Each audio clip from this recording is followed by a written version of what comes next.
Yeah.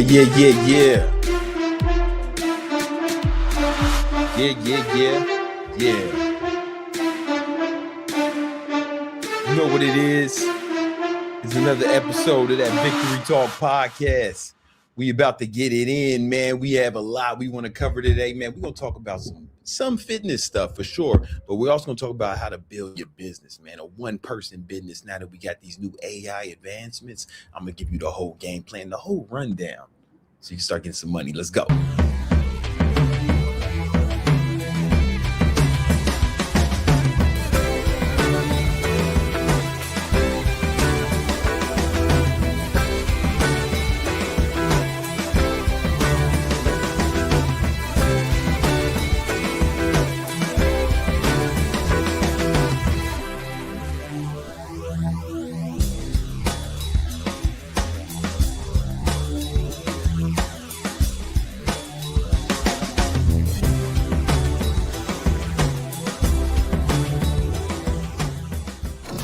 Yeah. You know what it is. It's another episode of that Victory Talk podcast. I am your host, Big Brandon Carter, King Keto, Gymnasium Jesus, Jesus de Gimnasio, the Southside Savior, Optimus Prime. And this is episode 325 of that Victory Talk podcast. I'm not alone. I'm also joined by the finest co-host in the game, Minovia. She's monitoring the chats, making sure don't nobody get out of pocket. She's gonna kick them out. They're gonna get banished indefinitely. You heard? We got a lot we want to cover today, man. But before we do, man, we gotta go over the sponsors, man. There's a few sponsors. Hold up, man. You know the vibes. First sponsor of this pod is Go High Level. Shout out to the good people at Go High Level. You heard me? You're saying you can get 30-day free trial of Go High Level. All right, if you hit the link in the description. And to be clear, this is what I use to run all my businesses. Right? This is the CRM we use. If you ever got an email or a text from me, it went through Go High Level. Like if you ever got it over the last 8 years, it came through Go High Level. The Victory Unit, trading, the trading business, the high ticket trainer, every business venture I ever did was ran through Go High Level. And you can get a 30-day free trial. And this is good, man, especially because what we're going to talk about today, we're going to talk about using Go High Level with a lot of stuff. I'm going to show you guys how I use it and why I was using it before they even sponsored this shit. Right? Before they even sponsored, I've been using Go High Level. I just hadn't shouted them out that much because they wasn't paying me. But now they paying me, let's go. I might as well let y'all behind the curtain. Shout out to them for them. They're subsidizing your learning today. All right. Because I was keeping these trade secrets. So anyway, 30-day free trial to Go High Level. Even if you're just starting out, you need to fuck with Go High Level. You'll see why. Free trial. Hit the link in the description. All right. Also, if that wasn't it, I know a lot of y'all trying to grow your online fitness business. I know a lot of y'all know that that's the main thing I do now. I teach people how to grow their online fitness business. I got a free tool for you guys. All right. It's called the Fitness Revenue Roadmap. See, all you got to do is answer about 9 questions. It's going to take you about 4 minutes.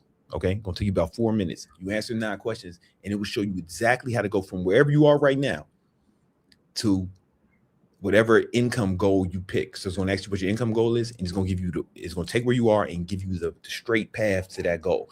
And this AI, I trained it on all of my trainings over the last 8 years. every training I had for my students, all the courses I've given my students, like all of it is in there. All right. And I really spent a lot of time actually training that AI. So when you answer these questions, it's going to be as if just as good as if you sat down with me and say, yo, Brandon, here's where I'm at. How do I get to 20K a month with my online fitness business? Like it's that good. The link is in the description. It's free. And even if you're just thinking about starting an online fitness business, you need to fuck with it. Click that link in the description. It's definitely in there. And it's if you are established already and you want to take it to the next level, that's going to be helpful for you. Even if you're just starting out, like you ain't even got a profile pic yet, you got mad underscores and shit in your screen name, right? This is going to work for you. All right, let's get it. All right, man. Yo, listen. Oh, my fault. There is one more sponsor, Thought Repellent. So this is a product we want to have it out by the fourth quarter. We want to have it out by September. We're thinking around, mid-September, around my birthday. I'm about to turn 44. Around that time. And that's gonna be my gift to y'all. Like y'all gonna get gifts on my birthday. Like Jesus. Y'all gonna get gifts on my birthday. That's why they call me Gymnasium Jesus. One of the reasons the streets gave me that moniker. They bestowed it upon me.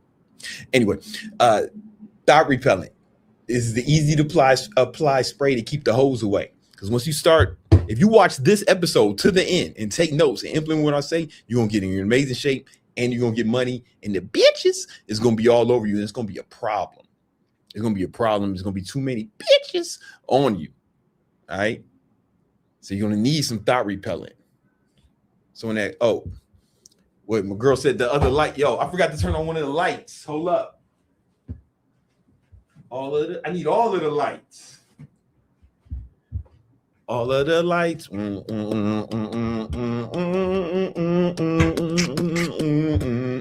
of the lights. All right, there we go, man. Good. Hey, baby, that's what I'm nothing without you.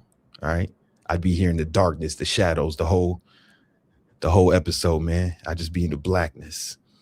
You know what I'm saying? doing this whole shit like I'm in a cave. We got 39 people witnessing what you just said. Yeah, no, but listen, here's the thing. Here's the thing. That's like a metaphor for our relationship. So, because when you came in my life, you took away the darkness. All right, and there's been nothing but bright lights ever since you came, man. You shine a light on my soul. Really, you shine the light on my heart. You feel me? Right. Spitting. Yeah, come on, man. Come on, man. Been doing this shit. All right. Thought Repellent. All your super chats go towards development of Thought Repellent. I gotta close this door. Wait, I gotta close this door. I'm sweating like a whore in church. All right. This is why most people don't do their shit live. They can't handle that kind of pressure. All right. Yo. Okay, guys. What we want to do is, man, you motherfuckers is fat, right? You're not in good shape right now. Almost none of y'all. And I want to fix that for you. So real quick. Young Candlestick. I see you. You give me 10 minutes, knock this out. I'm gonna knock it out. It's gonna be lit. It's for the people. All right, brother. All right, let's get it, man. Let me help y'all stop being fat for a minute, real quick, and then we're gonna get into market recap.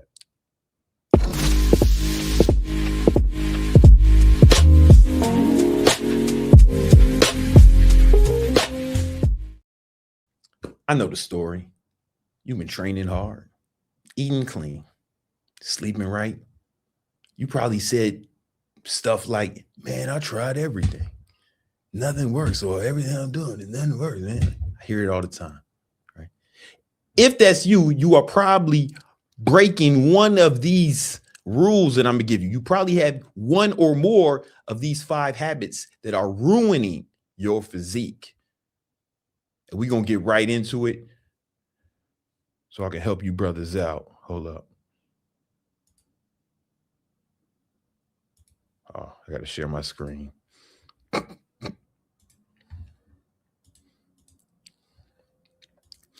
We're going to get right into it so I can help you brothers out. And just for context, I've been a personal trainer for 27 years. I am 43 years old. I'll be 44 next month. I trained thousands of people, helped them get in amazing shape. And these are the 5 habits that hold most of you motherfuckers back from getting in shape. All right. The first problem is your habits disguise themselves. What the fuck? All right, I'm going to go over the 5 habits that could be secretly ruining your physique and exactly what you should do instead. The first one might explain why you can be disciplined 5 days a week and still end up being fat.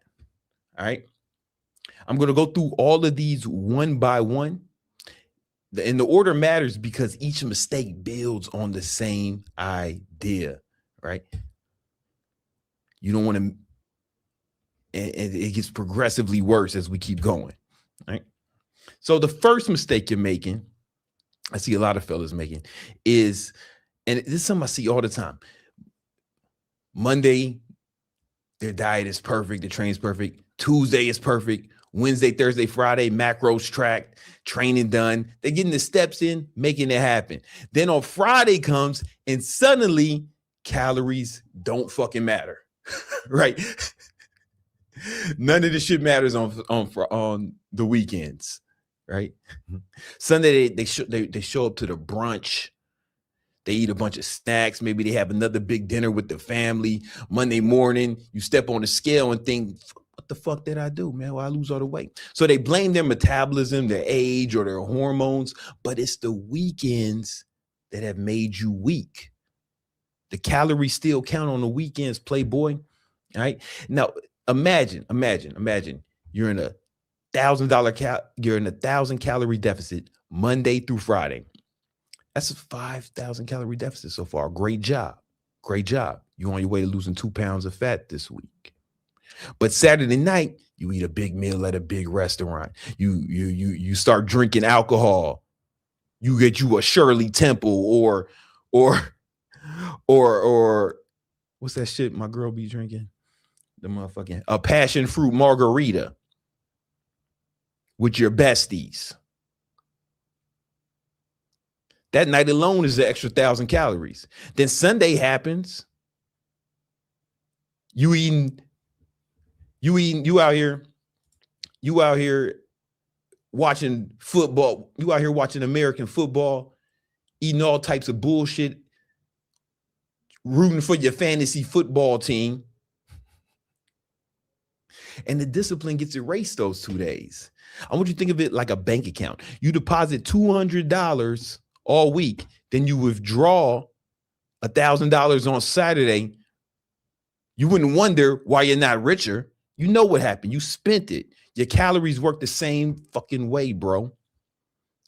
They work the same way. And you know what's even more sinister than that is you guys on the weekends, you'll have these, what I call mediocre mantras, where you say, man, yo, I trained all week. I ate well all week. One won't hurt, or I can take off today, or I don't need to do it today. And the problem with that is one will hurt, but not for the reason you think it will. Not just because you might fuck up your deficit. What's more important than that is you're telling yourself it's okay to be inconsistent. That's why I call them mediocre mantras, because by definition, people who are mediocre, they all do the same shit, right? They're average. That's what the average person does. If you want to have an exceptional physique, you can't behave like regular motherfuckers. And the regular motherfucker struggles with discipline. See, what happens is you bullshit over the weekends. You say, oh man, I can just take one day off. You start reciting these mediocre mantras. Maybe your friends and family say it to you. And then you become susceptible to that. You give in to that temptation or peer pressure. You know, your mama be like, oh man, you could have some of this pie, baby. Hey, baby, hey, sugar, you have some of this pie, man. Come on now.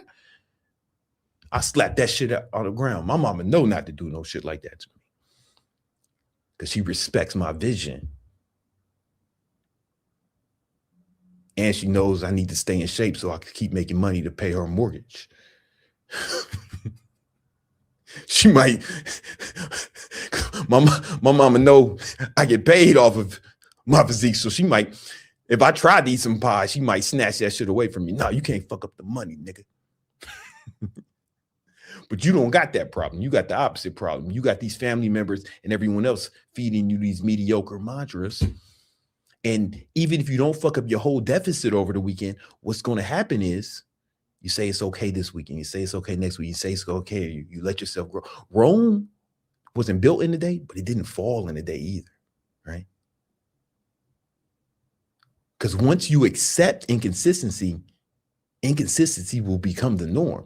And then what's going to happen is something's going to happen in your life. You're going to have to go on a vacation, or you're going to have a business trip, or there's going to be a tragedy. And because you said it was okay when things were good to just say fuck your diet on the weekends, you're going to say fuck your diet that whole time you're dealing with whatever you're dealing with, the vacation, the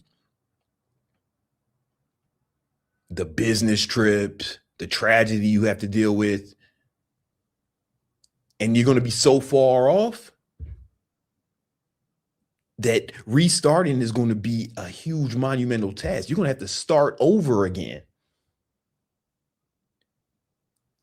And a lot of y'all know what the fuck I'm talking about because that's why you're here. You've been going through this charade your whole fucking life. You couldn't obviously you couldn't accept being fat. You couldn't live with your failure.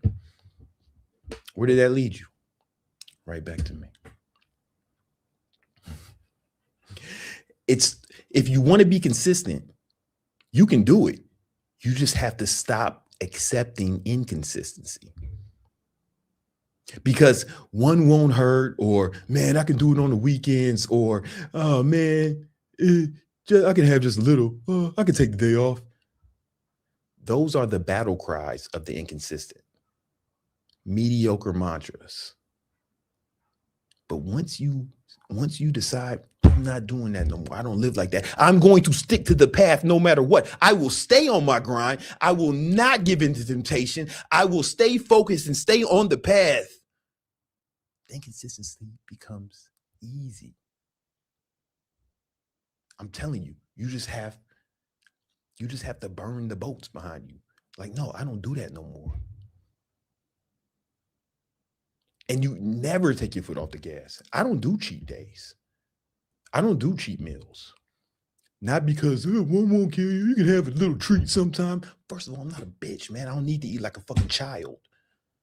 But more importantly than that,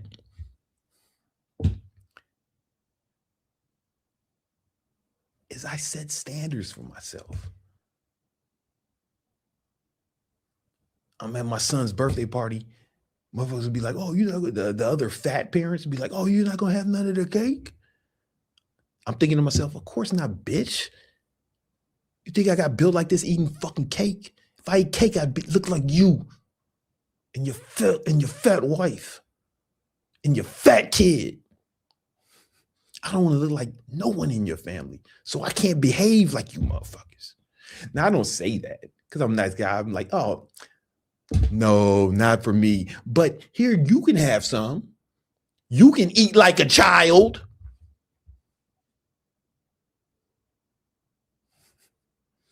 It's about holding the standard. And the beauty of this is, the most beautiful thing that happens is, once you abstain from something for a long enough period of time, the cravings go away. So I can look at the cake and not want it. I don't even care about it. It doesn't even take discipline anymore. But when you keep reintroducing these things in your diet because they're addictive, what's going to happen is you start craving these. When I used to do cheat days, like I would do cheat days on Sunday, right? Monday and Tuesday, I felt cravings for the foods I cheated with. And then I would be tempted to eat them, and I wouldn't eat them, but it would take like more discipline than normal. And by Thursday, Friday, the cravings went away.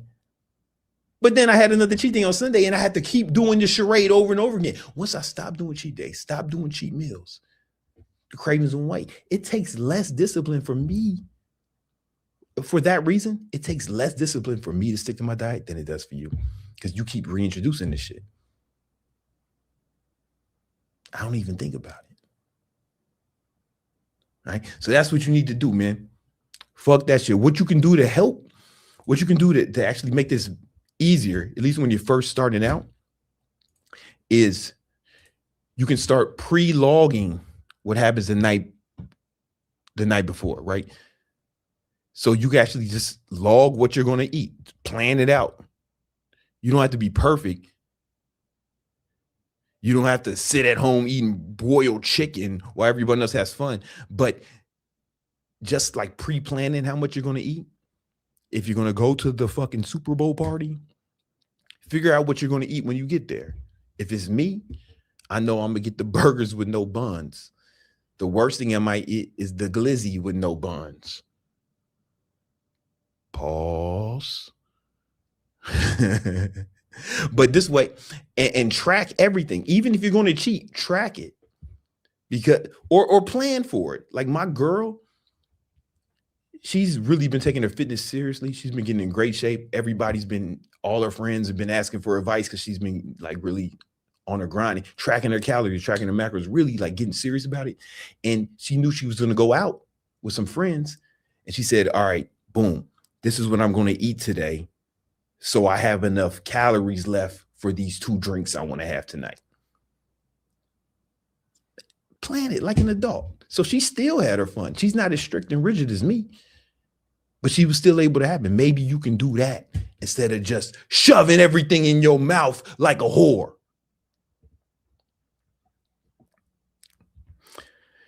The second mistake you guys are probably making is you're using cardio to pay back for a bad diet. So you know the feeling. You eat something that you wasn't supposed to.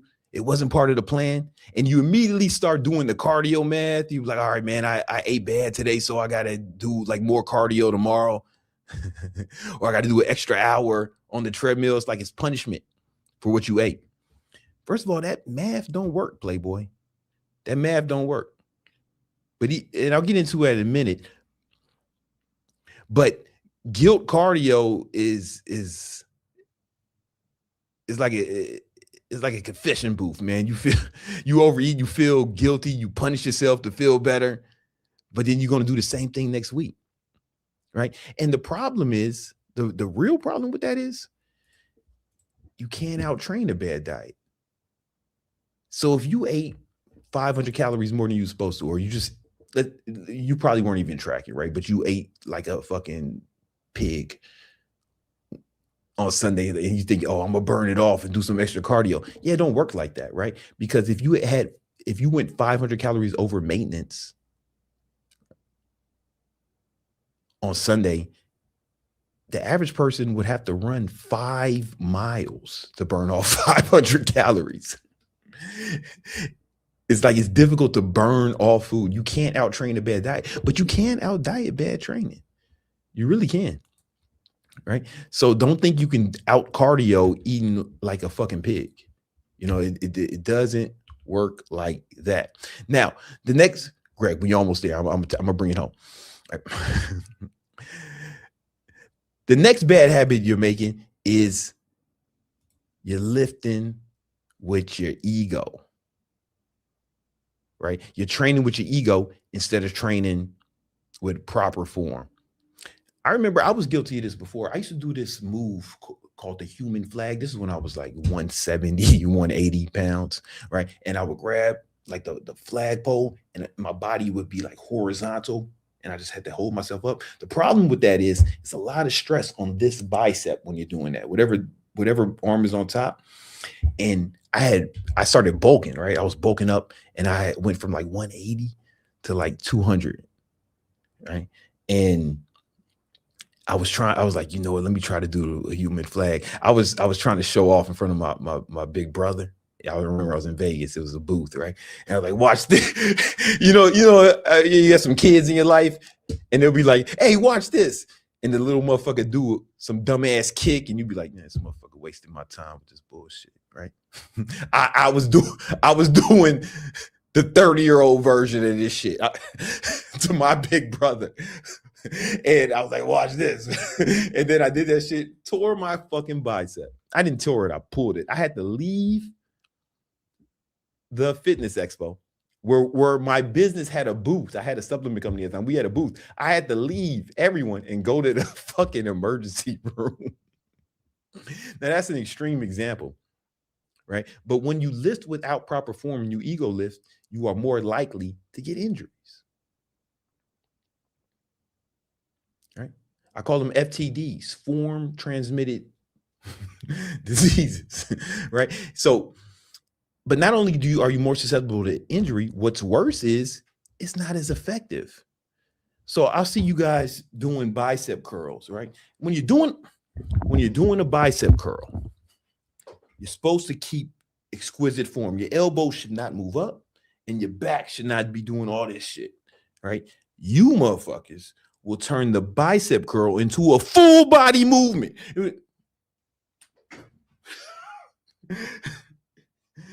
Thrusting your hips in the air. You're going to get your gym membership revoked with all that gyrating. Fucking hump in the air. I see it all the time. You know why you do that? Because it's too heavy for you, bro. It's too heavy for you. Here's the thing. You want to lift to failure, but what I call performance failure. So when I lift to failure, the minute I can't lift it with perfect form, like exquisite like this, where like the only joint moving is here, then it's too much, right? And some people say, oh man, I want to squeeze out some more reps. I'll just lower the weight because it does the same thing, right? Because when you're cheating it, what happens is you're using other muscles, which means your bicep is doing less, is kind of lifting less of the weight, is doing less of the work. So it's the same. Just lower the weight. Do a drop set. So I'll do I'll get it's really good on cables. I'll do like a bunch of sets. Then as soon as I feel like I can't get no more in perfect form, I'll lower the weight. Then I'll squeeze some more. And we're doing the same thing, only you're risking injury. You're humping the air, scaring the bitches. And I'm setting an example for the youth, for the young people of planet Earth. All right. Same thing with the bench press. So imagine I'm on my back, pause, right? You start lifting, boom. What do you motherfuckers do? again with your fucking hips in the air like a whore. All right? You get lifting and then you do this shit. What does that do? Now you're changing the muscles you're using, right? Because now you kind of turned it into a decline press, which you're right like this. Now you turned it into a decline press. So you're using other muscles, right? Because it's easier. You can lift more on decline, right? You could have just lowered the weight, bitch nigga, right? You could have. But no, you got to hump the air, scaring the hoes, making a mockery of yourself in the gymnasium, grunting, screaming, like you getting waterboarded or some shit. Sound like Guantanamo Bay in here fucking with y'all. Get your shit together. Right? And here's the thing. You're not working the muscle when you cheat. That's the thing. The reason you want to have good form is to work the muscle. You're working other muscles when you cheat. You're fucking around and turning every exercise into a full body movement. And you're risking injury. Wonder why you're not making gains.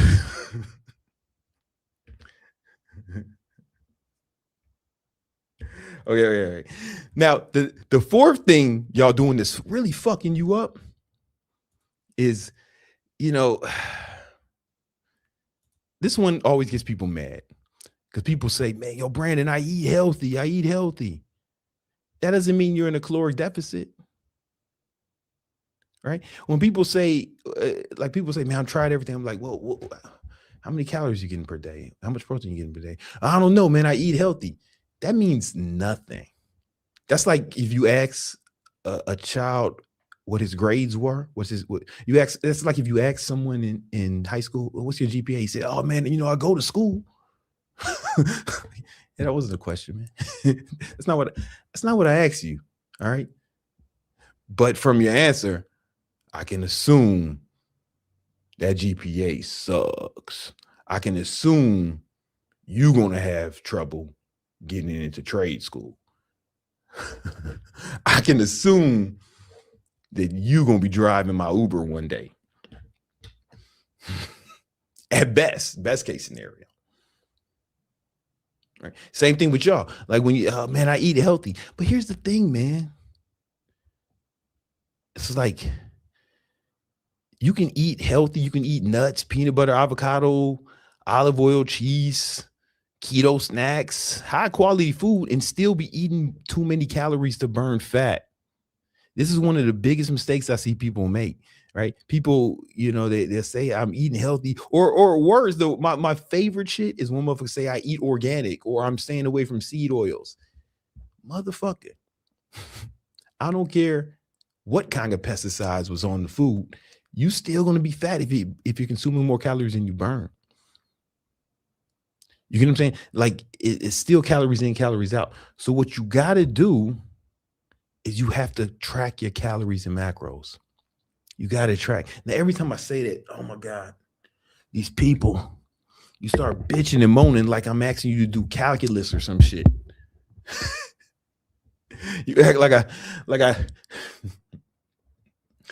asked you to do construction, right? Nah, man, I'm just asking you to put numbers in the phone. That's it, man. Just put numbers in the phone. I promise you it's not that hard. You probably type in your phone all day, right?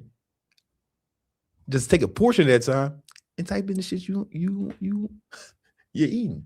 And you know, it's super easy now.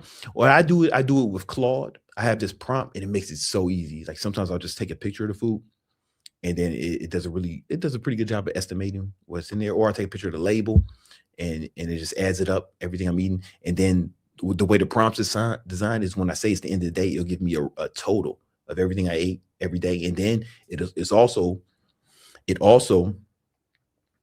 syncs with Apple Health, which syncs with my Oura Ring to see how many calories I burnt each day to give me a good estimate of how many calories I ate. And it gives me a good estimate of if I was in a caloric deficit or surplus that day. It's the easiest way to do it. There's no excuses now. You could just do it with Claude. You don't have to pay for nothing else. You probably got a Claude subscription, or it'll work with ChatGPT. It'll probably work with Gronk, but I don't like to use Gronk because, what did it say? It was Mega H Man, and eventually Gronk's gonna try to fuck you. You all know that. We all know that, right? You know, but it probably work with Gemini too, whichever one, man. You know, if you want the prompt, I'll put the link in the description. It makes it super easy. You have to track your calories. And the real problem with that is if you're not tracking your calories, bro, if you were to eat just 200 calories more than you consume each day for a year, you gain 20 pounds of fat. Yeah, because every pound of fat is 3,500 calories over maintenance, right? You'll burn a fat, right?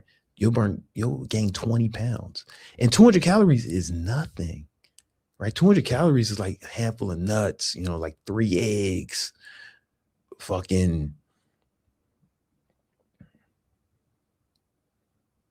it could be fucking ranch dressing, right? If you're eating a big salad, that can be 200 calories. So it's like, it's so easy to overeat.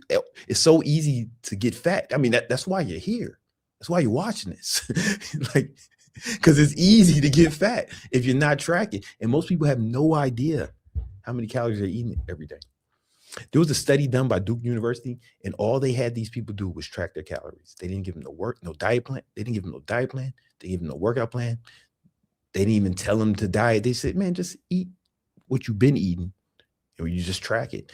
And then over the course of 12 weeks, they lost on average 5 pounds of fat. Just by tracking, not even with a plan.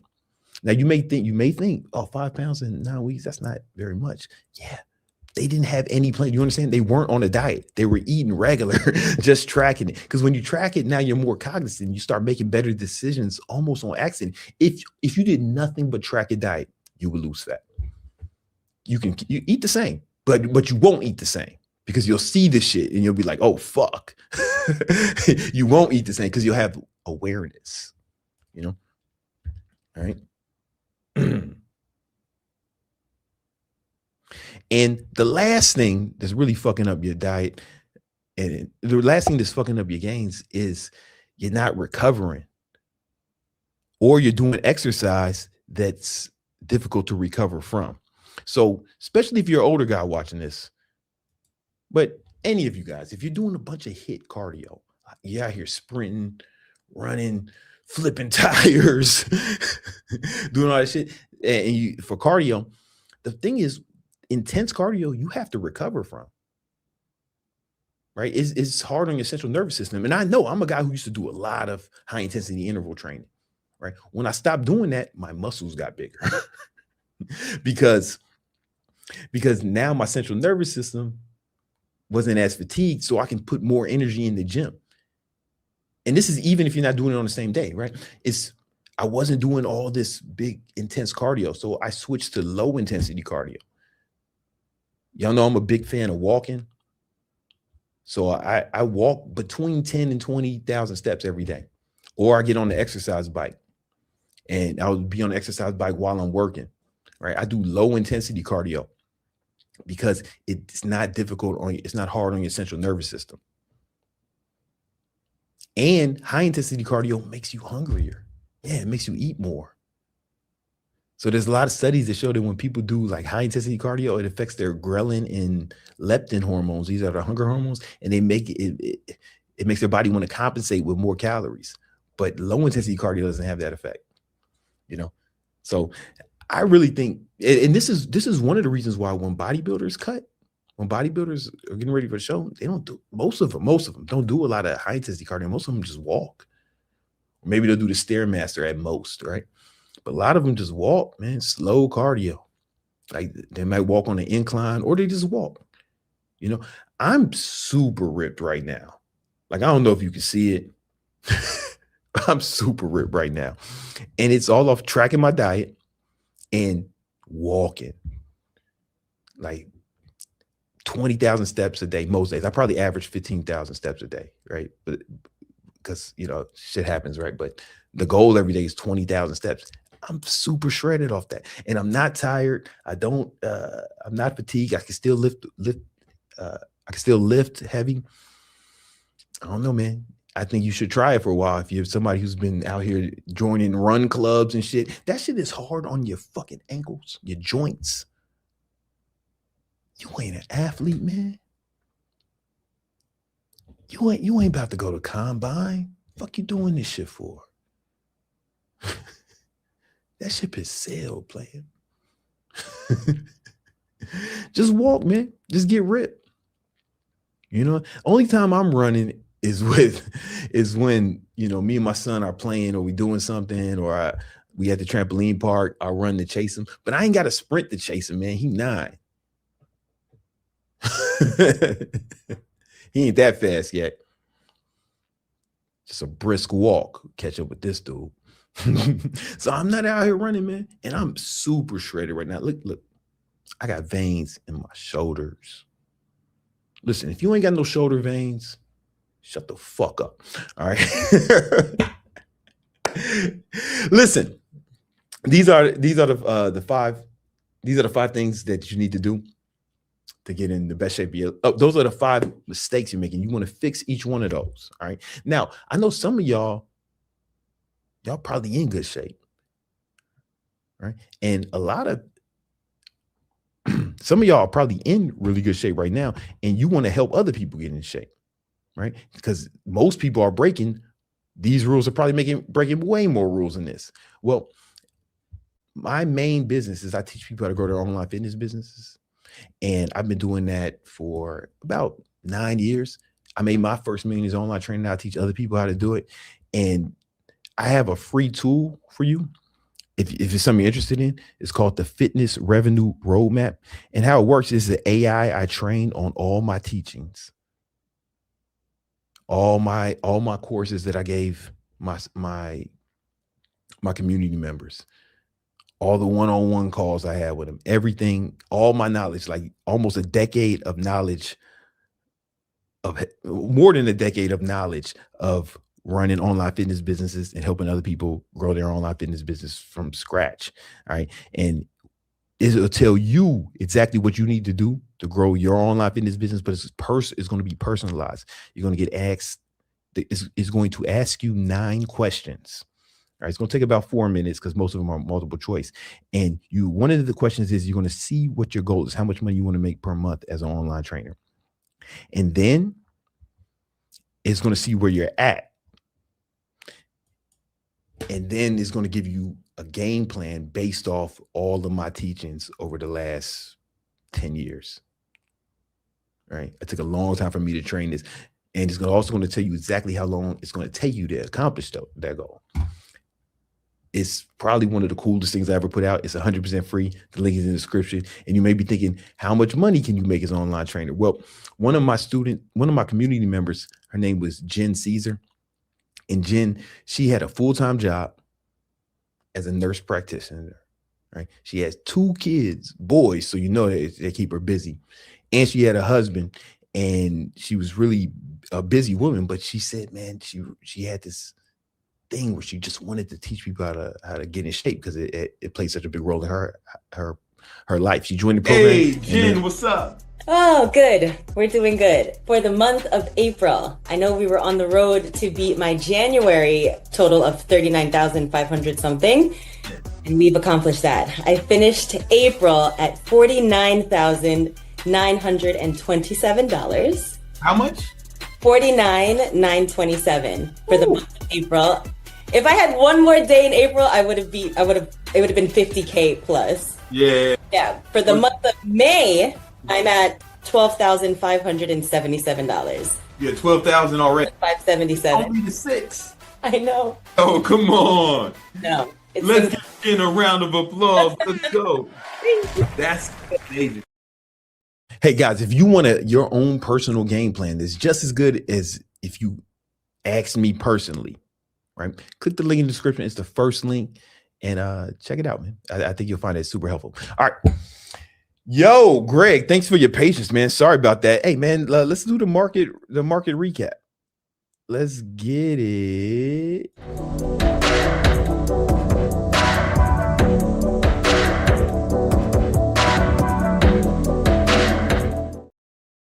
Yo, Greg, what's going on, player? What's up, Brandon? I was just checking to see if I have shoulder veins or not. Not yet, so I guess I got to go on a cut. Hey, man, listen, almost everybody needs to go on a cut. Yeah. If we're being honest.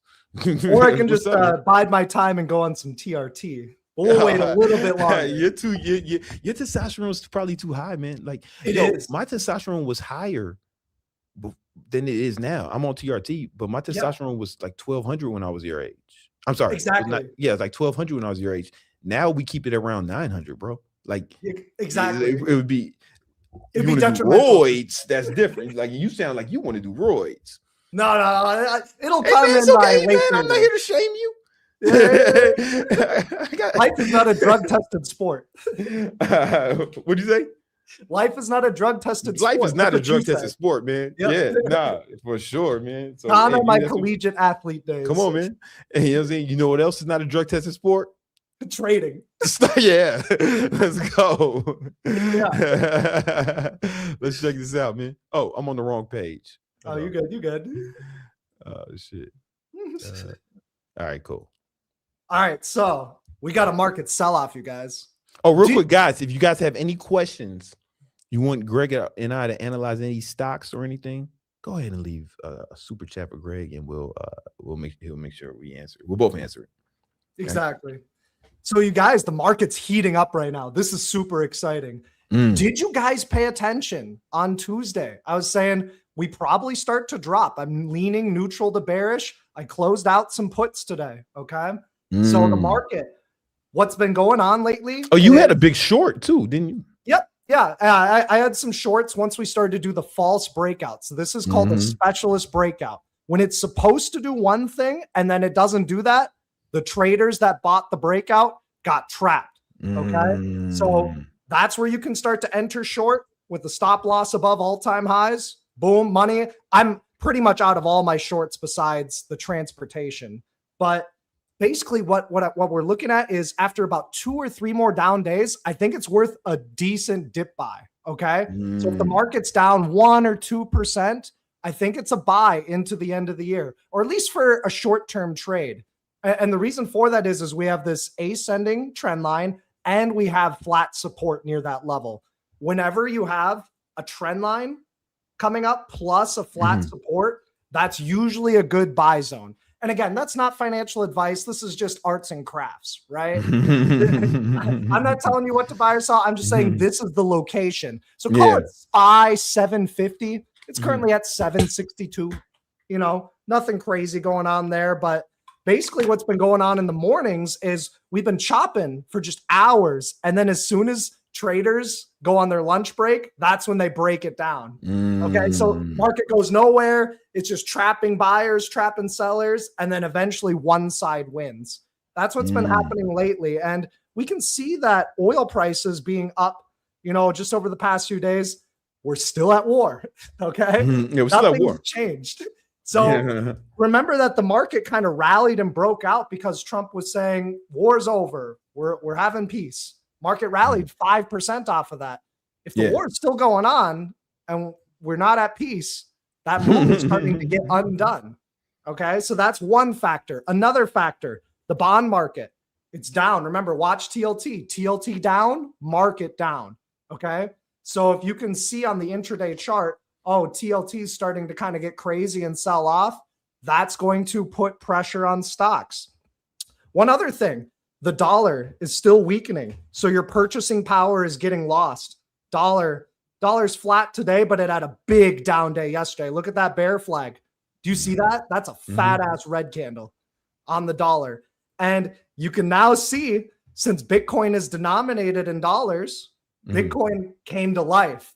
Okay. And this is what's going on with the Bitcoin community right now. Meme. Bitcoin holders, they're dead. And then they all of a sudden they wake up and they say, to the moon. So that's basically what's going on with Bitcoin. You know, Bitcoin finally broke the range. If you were trading in the after hours session over 67K, it gave a good 9-10% pop. I didn't catch the Bitcoin breakout, and I'm cool with that. You know, I'm not going to trade or catch every move, but it's cool to see that Bitcoin's coming to life. You know, it has been oversold for a while. Now, if Bitcoin comes back to like 67K, that could be a dip buy spot if you're a crypto bro. Okay. Yeah. So I'm very fluid and nimble with my analysis. I'm glad I didn't just speculate short. I waited for a trigger that never came. It never broke underneath 60K. No short on Bitcoin for me. Okay. But you know what I am catching? And I hope you guys are catching too. Gold. Gold's been going up recently and it's been on a good run. Okay. And I'm still bullish gold, especially as long as the dollar is weak. Gold is denominated in US dollars. If the dollar is going to be weak and we're going to gold is going to be higher. Yep. Gold's going to be going higher.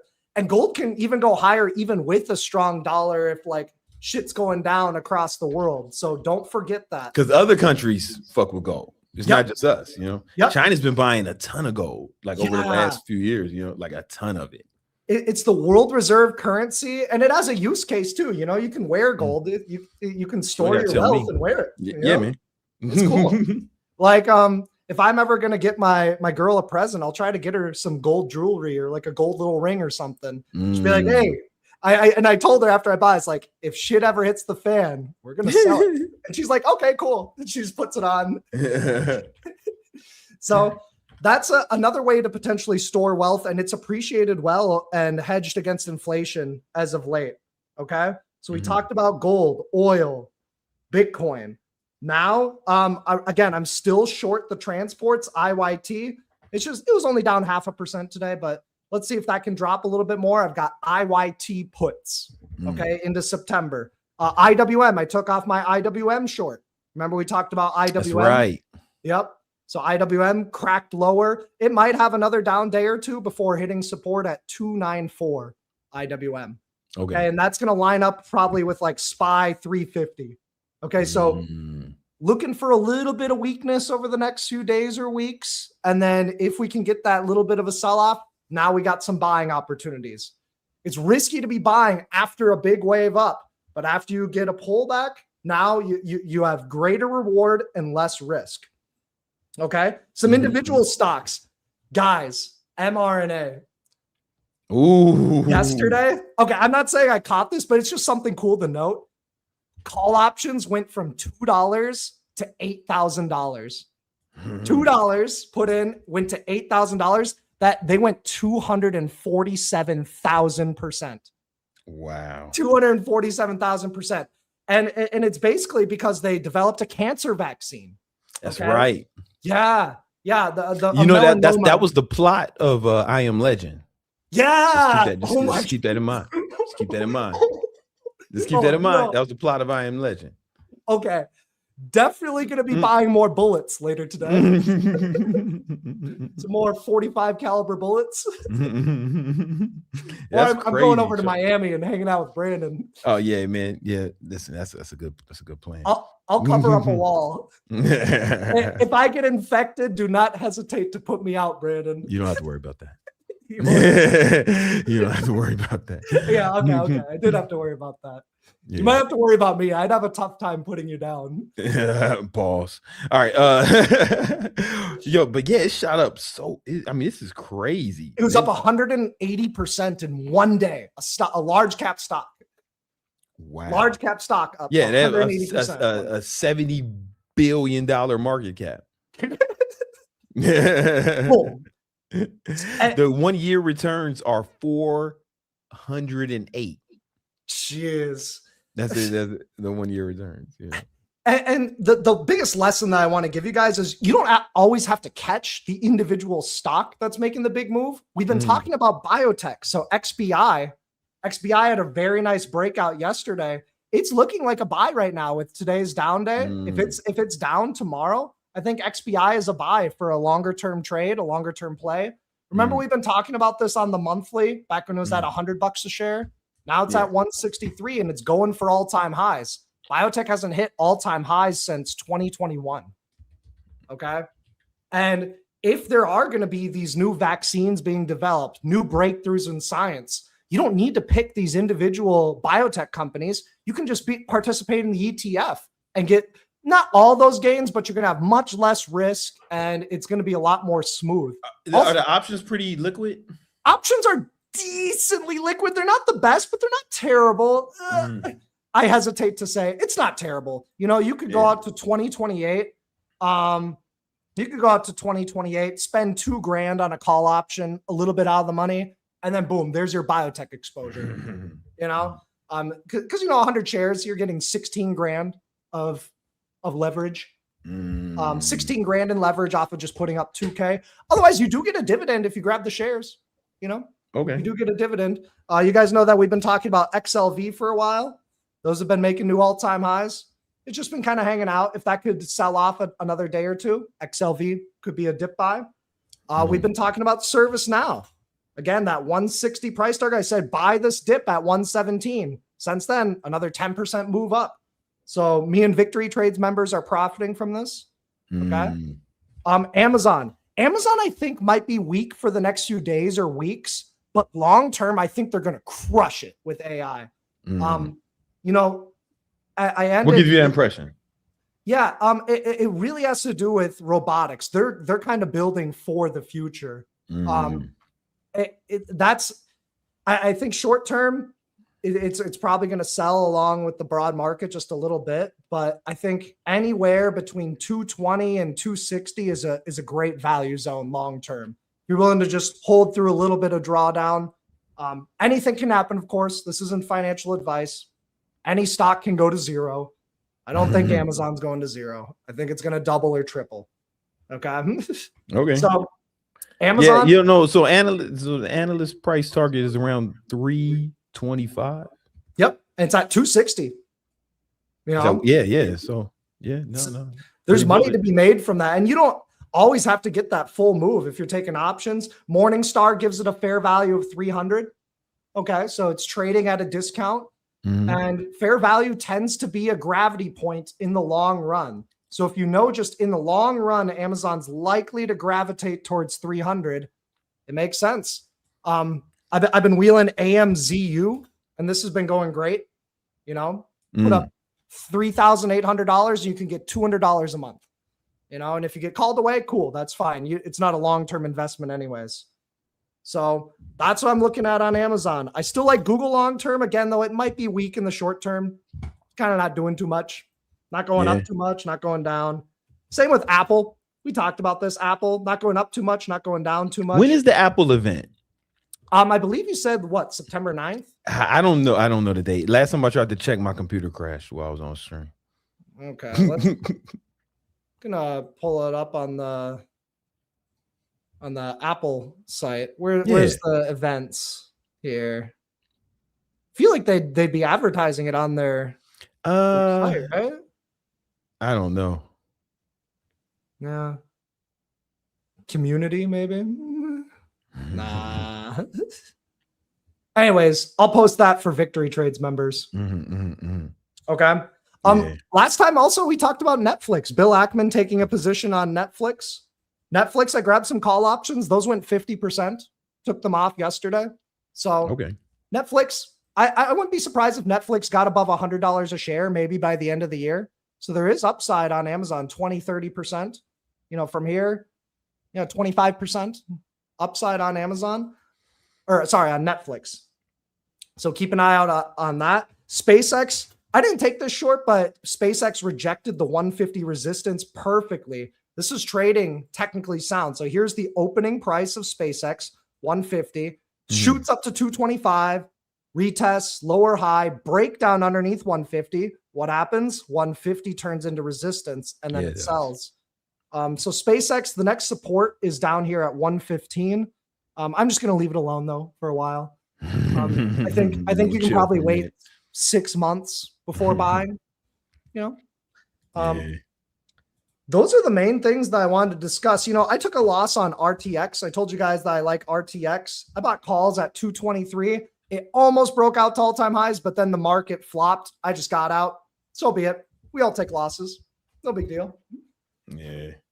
But other than that, the gold moves have been absolutely fantastic. On Tuesday, I'm going to be giving you guys a presentation on how I use Claude to get close to the closing price on SPX. Yeah, man, that's what we waiting for. Yep. And I'll give you a little preview right here, but this is give us prompt. a preview. This is just a little preview. This is the prompt. You can take a screenshot of it. And what I'm going to do is I'm going to show you what happens at different points in time. I'm going to give you guys actionable steps so you can copy my prompt. It's not the holy grail. It's not the end all be all, but it's like another filter for your trading. Okay. If it can help you be a little bit more accurate and help you make a little bit more money, I think it's worth it. Okay. Yesterday, it was only 5 points off from the closing price. Today, though, it was wrong. It was 40 points off from the market close. Oh, so, really? Yep. Luckily, though, I did an iron condor and I was able to take profits for a 50% gain just before it broke down. So it helps to be a good trader in addition to using Claude. Yeah. But now you got to be a good trader as well. It also depends, and I'll explain this in the presentation, at which point in time are you doing the prompt? Because it can only see what's been happening as of recent. So it predicted that the SPX was going to close right here, but that was at this point in time. So it was right for a few hours, but then the bonds started selling further. Oil started shooting up and the market couldn't hold on. And then it started to break down. So it's pretty lucrative because if you can get close to the closing price on SPX, you can make 100%, 200%, 300% nearly every day. And if you're wrong, you lose 100% on your money, So I'll be giving that presentation on Tuesday. I'm going to make it nice and neat. I think it's going to be super helpful for you guys. Okay. Yeah. That's what's up, man. Yo, there's some trading. I just got word there's some trading chats in here, but I think they're for me. Some trading chats. What do you mean? Imposters? No, please. Oh, here it goes. Okay. Yo, BBC.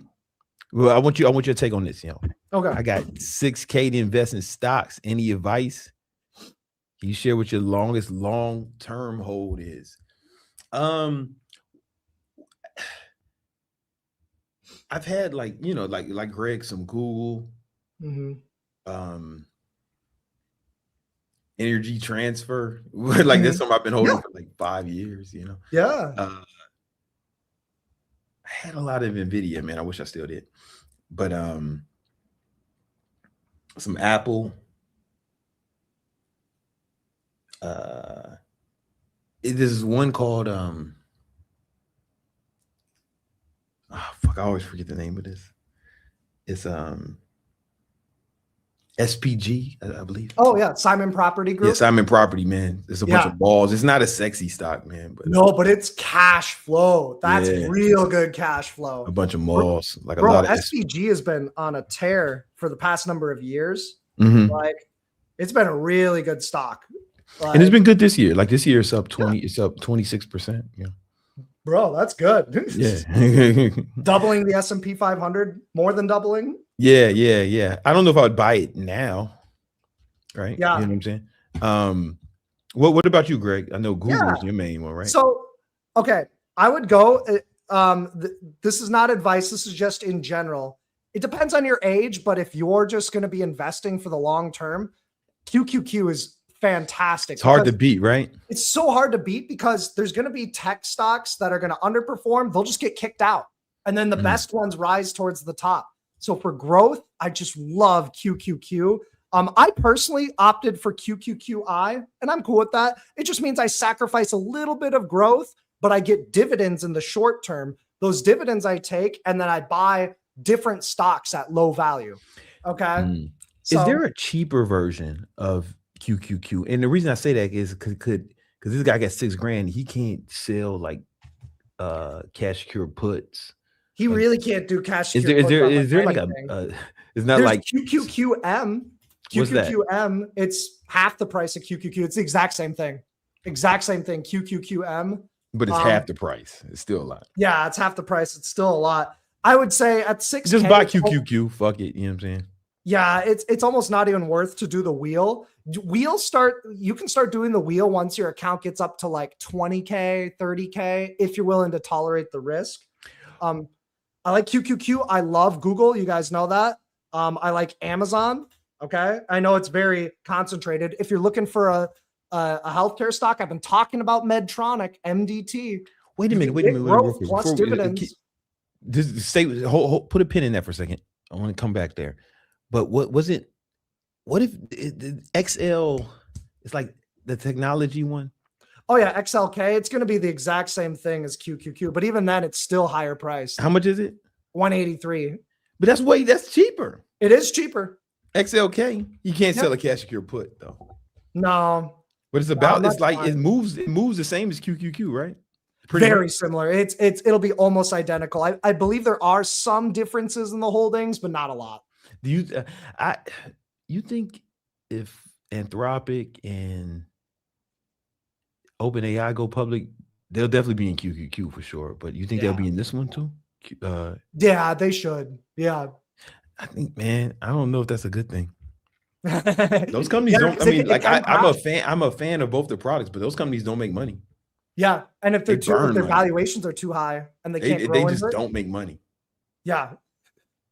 Like I don't know that they'll be around, that those companies will survive. AI will survive, but I don't know if it is that's why I'm using the shit out of it now. Because how maybe they know something I don't know, but I don't know how they can survive when you look at their numbers. Oh yeah, it's like one of those things. It's like one of those things where it's like, Brandon, I'm gonna be a billionaire. I promise you. Just invest in me now. I wouldn't invest in it. Not now. Exactly. And you made a good point. You don't know if they're going to be around. That's why we do the ETFs, because individual stock picking, it's great. It's true. You're right. It's great, but if you're wrong, you can lose 90, 100% of your money. ETFs, you will almost never lose 100% of your money unless the world ends. Yeah, because they're rebalance ETFs. Yeah. Yep, exactly. They rebalance. They kick out the worst. The cream of the crop rises to the top. Excellent long-term vehicle. The managers, they shift, they do the rebalancing all for you. And that's why you can just buy it and set and forget for decades.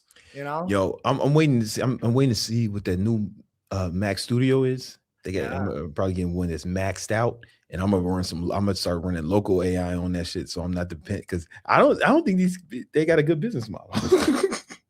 They might know something I don't know though, right? Honestly, so they probably know something I don't know. I didn't, Another reason to run something on local, and this is it, one, privacy, but two, security as well. Three, what if there is an AI apocalypse? And I'm gonna need some bots on my side. Yeah, I'm gonna need my bot, my own Megatron. Exactly. But and also some you ever run into the shit where it won't give you like financial advice or some shit? Yeah, all the time. That's not gonna happen with Greg. That's not gonna happen with Chat BBC. Chat BBC. Yeah, that's not gonna happen. All right, it's gonna tell me whatever I want. You know what I'm saying? Yeah. Yo, how much water do I put in these peptides? No, you're gonna tell me. You're gonna tell me what happens if I double my testosterone dose. No, you're gonna tell me. All right, you're gonna tell me. It's not going to be PC. Not going to be no. I like that. No, straight up. The world needs more people to be straight up. And if I can't get it from an AI, who can I get it from? Who can you get? If you can't trust the robot, the artificial intelligence, who can you trust? Exactly. Listen, that shit was the plot. Listen, if you can't trust the T32, who can you trust? Yes, master. All right. Yeah, I need some more questions. Let's get it.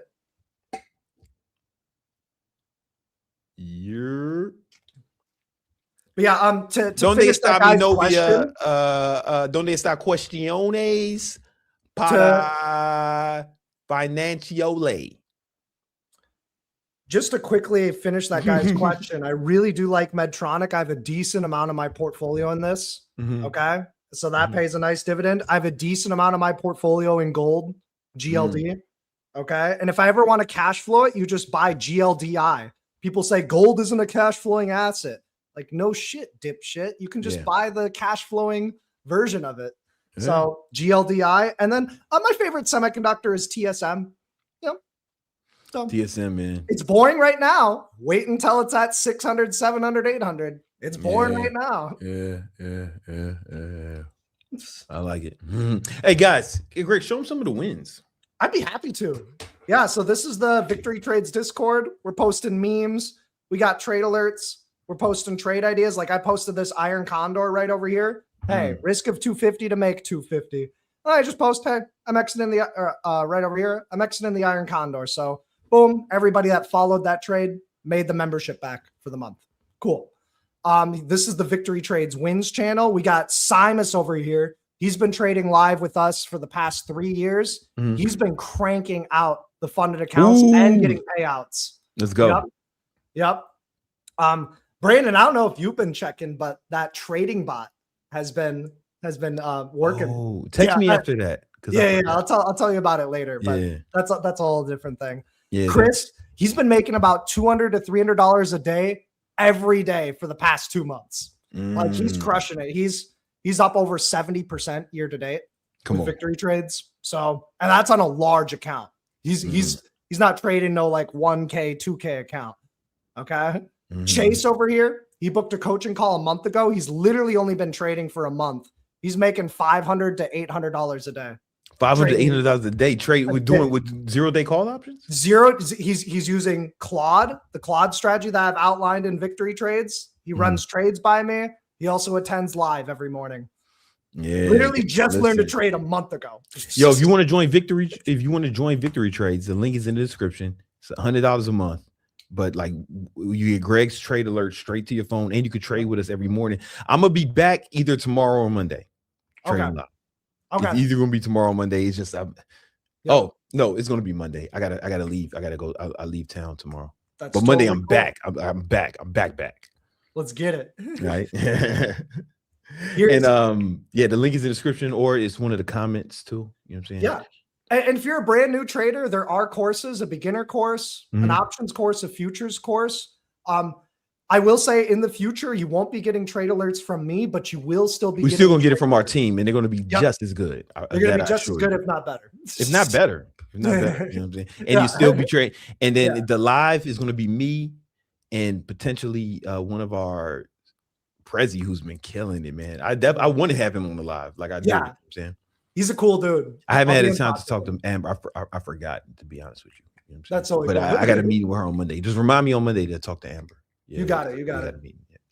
But yeah, here's Chase, another day, another Mhm. $488. Here's Chris, another day, another $250. Killing it out here. Dawson he was like a child a year ago, but as soon as he turned 18, he's cranking out like 50, $100 a day. You was As an grooming him. 18-year-old. Yeah. No, don't answer that. Groom I is a set you up. strong word. Don't answer. It's gonna get clipped up wrong. I know.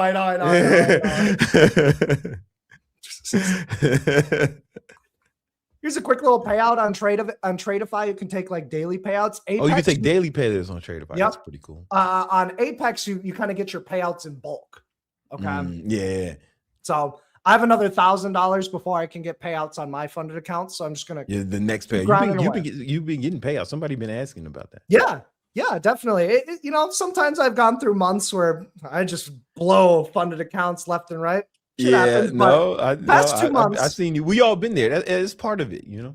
Yeah, and really, you need to master your emotions, and you gotta play Apex's rules. So, like, if you're coming into trading looking for these big wins, that's fine. You can do that in your regular accounts, but with Apex, you need to be more consistent. You can't really go for those bigger wins. Just go for the consistency.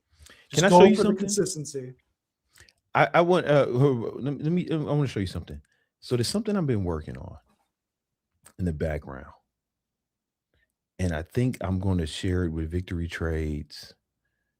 Maybe as soon as tomorrow. You know, I think it's ready.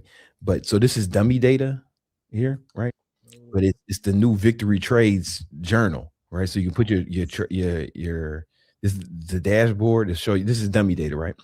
But it's gonna show your win rate, green days, your performance trends, your P&L, your best day, your worst day, current win streaks, all that stuff, recent performance, and then you can go to hit performance, and then boom, you can see, like, this is like dummy data, but you can see your days, kind of like a Tradezilla.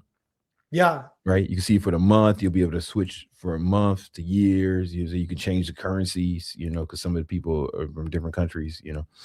And then is this page right here. This is where you have your journal, where you can say, this is what I did wrong, this is what I did wrong, right? And then I hook up something else. It's an AI coach in here. So once you could ask it about your data. Yeah, because you've been training. It was like, yo, man, what are some trends you notice on days when I go through win streaks, or when I right, or what you get what I'm saying? That's really, really nice, because so data is everything. It just like when you talk about tracking your macros. How the hell do you know where you're trending if you're not tracking? When you track your trades, you can see those trends. Like, oh, you're oversizing over here. Or, hey, Fridays tend to be red. For me, Fridays tend to be red, but I'm really green Monday, Tuesday, Wednesday, Thursday. Yeah, so so we're gonna have this here, you know what I'm saying? And I think I'm gonna make another section for like options. So it has an options page and an options page and a day trading futures trade, right? Because that's what we do, you know. Yep. But right now it's just for the futures. Trading and fitness are so related when it comes to tracking. Like the best traders, they're meticulous trackers. They know all their stats. They're like profit factor, their win-loss ratio, their accuracy, average winning trade, average losing trade, MAE, max adverse excursion, max favorable excursion. So we're going to have that for Victory Trade members next week. Definitely. That's going to be super exciting. Yeah. Here's Chase just every day, just crushing it, just making money. Mike over here making some money. So GTA, we profited off of that. This is what the live trading room looks like. So we're in the live trade room. People are asking me about different stocks. I'm just talking, calling out stuff. I made $2,000 today trading Come on, live, man. so that's pretty Yeah, cool. you did. Yeah. I made it even more a little bit later. I saw some setups. El Pato Cole, he made $607 today trading on the live. Jacob's posting some charts. Made about $700 yesterday. Yeah, so that was pretty cool. Nice. Yeah. So yeah, we're posting memes, we're talking, we're hanging out. We just all care about helping each other out and making money. If somebody's in a tough position, I'm happy to help them with that. If somebody's in a winning position, they're like, hey, should I take profits? I'm like, well, here's what the chart looks like. Here's the most likely scenario. Oh, Here's you what just I got a hypothetically trading question. What's up? It's on the screen. He's saying, when you back test, what stats are you tracking? I will say I don't back test too often. What I'll do is I'll send my trade logs into AI and be like, hey, what trends are you noticing? What should I do less of? What should I do more of? And I'd be like, okay, looks like you're getting killed on iron condors. It's like not even worth it. Cut those out. You know, it looks like you're getting killed on your short trades, on your bearish trades. That's going to be built into the new journal. Like that's going to be built in, so you won't have to upload nothing. Even better. Yeah. Yeah. It's going to be right there. I think it also comes down to like, what are you optimizing for? Are you optimizing for just the most amount of profit? I don't care how much it swings. Or are you optimizing for, I want a steady equity curve. It can't be too much, because that's something that you think about with prop firms. You can't have these big spikes. You need to have like that sideways up. Can't go too far down or up. They start tripping. Sometimes I do optimize like trade alerts and stuff for accuracy, because I know there's a lot of people relying on these trade alerts. I may not always optimize for the biggest payout, because that can come with huge risk. But for an individual, maybe you are looking to take on a bit more risk for that potential of a huge gain. So everybody has different goals. But yeah, for me, I look at the P&L. You know what I'm saying? Yeah. Like that's amazing, because I'm only trading one strategy. Yeah. When I'm futures, I only do one strategy, so I can just look at the P&L. You know what I'm saying? Like I'm not doing different strats, so it's way simpler for me. You know, because I did 200 hours of like back testing before I took my first trade with this strategy. Yeah. And yeah, when you have that Victory Trades AI analyzing, you can ask it all those same questions. Yeah, like, you got to input it yourself, because I don't have it like linked to Ninja Trader doesn't have an MPC. Okay. MCP, I'm sorry. Even then, you can use Claude or ChatGPT, send it some screenshots, give it some info, be like, hey, what should I be looking for? I want to maximize my profit. You know? Yeah, so I'm going to have that for the Victinators. Hell yeah. Next week. Let's go. You know, it's going to be lit. All right. Cool, man. All right. I'll see you guys later. I got a coaching call after this. I'll let you, man. Peace. All right, cool. I think there is some super chats I got to answer.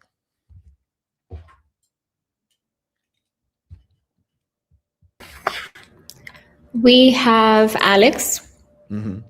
Hey, Brandon, the Keto King, the Triple G. I listened to the audio for the 1 minute salesperson. I'm waiting for the books to get here. Thank you. Oh, because I recommended that last week. Yeah, nice, man. Awesome, bro. Let's get it. He also has a follow-up that says, for the thought repellent, we need hey, man, appreciate that. All your super chats go toward development of thought repellent. We want to have this out by September. You know what I'm saying? That's the game plan. You know. We have Justin. What's your thoughts on training 2 intensive sets as opposed to 3 sets? Is 2 sets of training each muscle group enough to get gains? It's really about the amount of sets you get per week. You get what I'm saying? So for me, I my goal is to get 21 sets per week of each muscle group, like 21 sets, right? So think about it in terms of weeks. You know, you never want to get less than 14 sets if you're trying to grow muscle. You never want to get less than 14 sets. And I want to get, but you know, me, I go for like 21, because after that, you still get returns after that, but it's like the curve is diminished. It's not like you get less gains, right? It's just the amount of improvement you get for each set after the 21st is there's decreased marginal utility, So as long as you get in between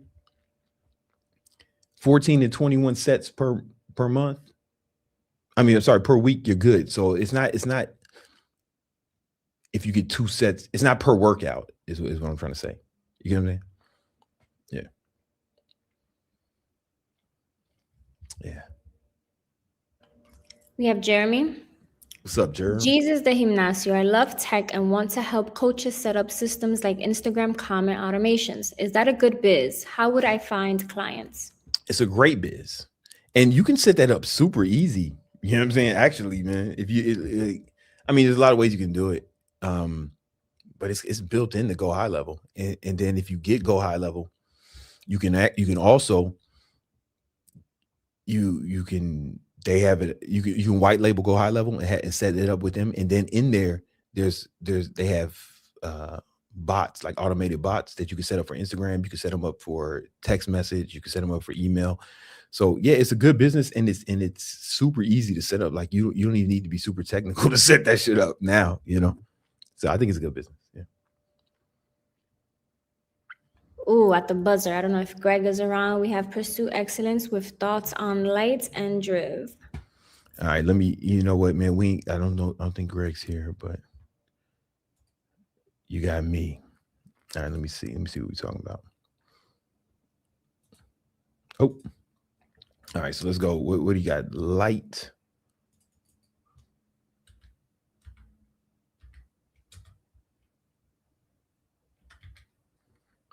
Sorry, spelled it wrong. Check out the chart. This is a little web app I made for myself, man. Oh.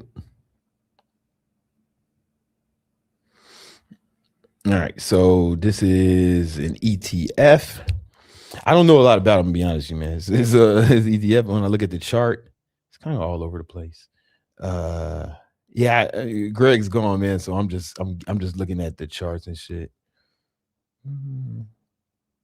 It's below its 50-day moving average right now, and it's below its 200-day move. So it's in a downtrend. It seems like, not so much right here. If I look at the year, right, it's making higher highs and higher lows. But let me look at the month. Oh, this one might not be good. Yeah. I don't know enough about this to give you an intelligent answer. I'm just gonna be real with you. All right, let's go with drive. That's why I wish we had Greg here, man. Greg, but you came too late. Now I'm the best you can do.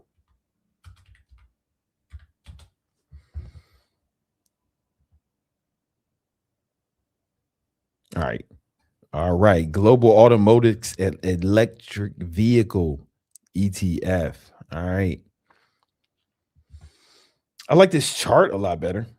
And you can see it's in an uptrend, but it's below its 50-day moving average because it had this big spike around June. Now it's falling.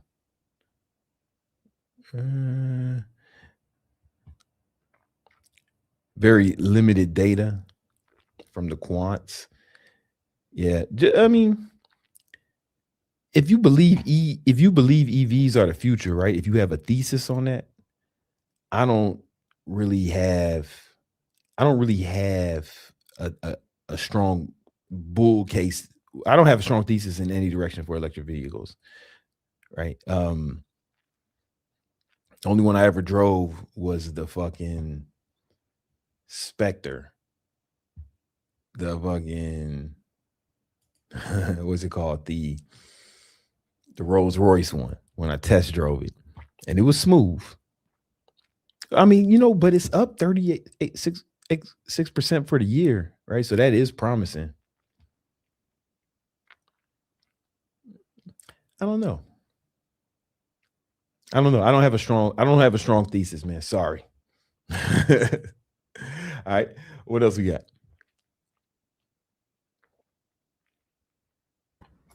Extra Glock says, just for fun, if you can only do one of these, which one will it be? Creatine or caffeine?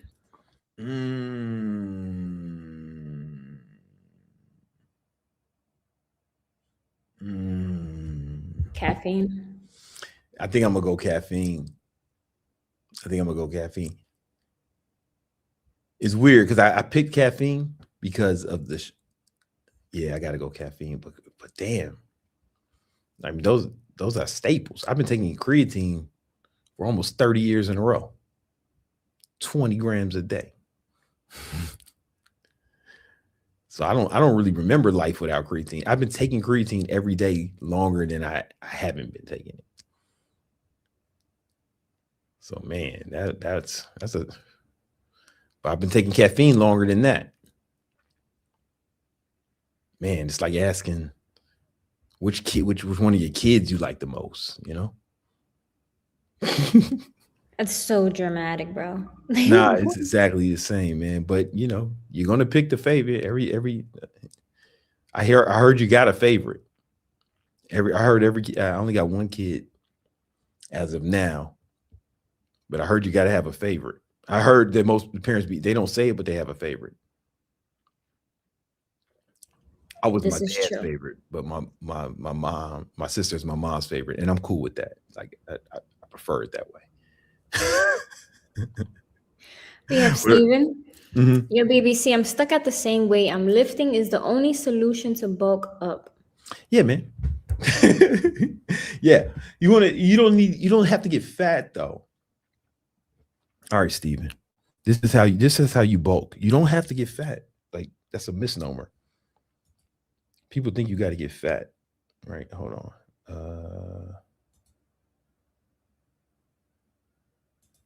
You just leave. Okay, hold up.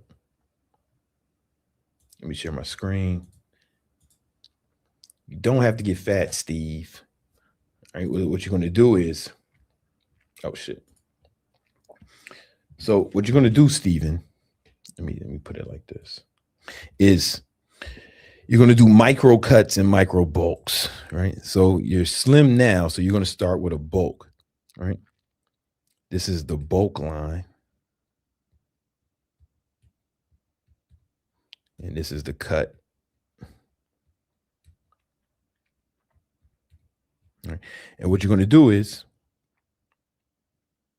you know what? I got a better example. All right. So we're going to do this.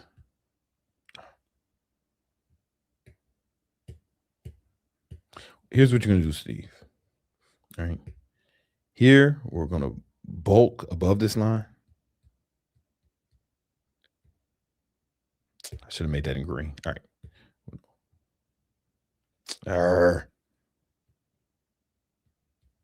Bulk and cut. All right. And this is fat. You get up here, you're fat. And then when you get down here, you're ripped. So you are starting here. I'm assuming most people I tell, we're going to start with a cut. We're going to start on the cut line and we're going to cut till we get ripped. That's typically what I say first. It's very important that you bulk before you, it's very important that you get ripped before you go on a bulk, because the more body fat you have, the less insulin sensitive you are, right? Well, if your body fat is over 15%, that's when your testosterone starts to drop, because fat is an aromatase and it starts aromatizing your free testosterone into estrogen. All right. And then it lowers your testosterone, and then you have higher estrogen, and you're less insulin sensitive, right? So you're going to be, your body doesn't utilize nutrients as well, right? So you want to get ripped as you want to be. First, you get as ripped as you want to be, right? Boom. All right. What the fuck? Okay. I don't know what that was. Then what you're going to do is go on a bulk. You might be here already, Steve. You're gonna start bulking, right? And then soon as you get to where it feels like you might be getting fat, you don't never want to go full fat, right? So I'll bulk until my bottom abs start getting less defined. Then I go right back into what the fuck is happening? Then I go right back into a cut, right? Until I'm ripped again. All right. And then I'm back in a bulk. Don't get fat. And then I'm back into a cut. And you may ask, how long should this take? It should take as long as it needs to, right? So typically I might cut for a few weeks, bulk for a few weeks, but it's like I'm going by until I bulk until I feel like I start to get fat, then I go back on a cut. And when you're bulking, when you're on your bulk, Steve, is body weight in pounds, body weight in pounds times 20. When you're cutting, body weight in pounds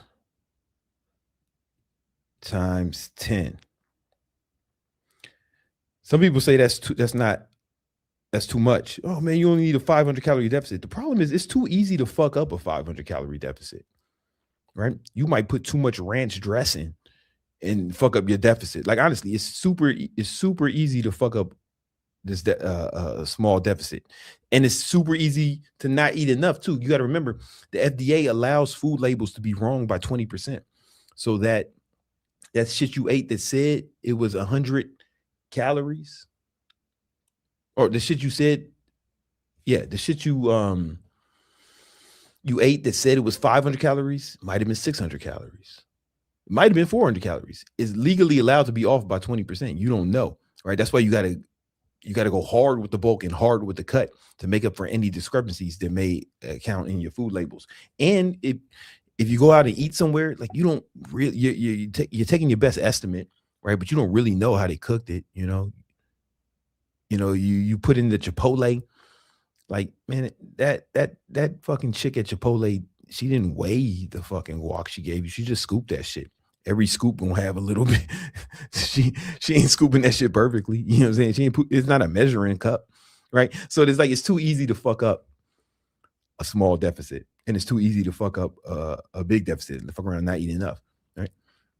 So we want to go hard in each direction, right? But just don't get fat. Never get to this line, Steve. That's why people say, Brandon, man, how you stay ripped all year? Because I do this. I micro cuts and micro bulks. All right. That was a lot for $5, Steve. You got your money's worth. What else we got? Okay, we have Jeremy back, says, I missed this. How to find clients for automations. You know what? I need to get in it. Yo, Novia, we got enough time for me to get another video in? Yes, sir. Do you have time to get into another video? Man, you know how it be. All right. Yeah. Matter of fact, Jeremy, I'm about to get into this shit right now. All right. As a matter of fact, let me just clear this screen up, because we're going to talk about how to build a one-person business using AI. And Jeremy, in that, I will cover it all. All your questions are going to get answered. All right. Let's get into it.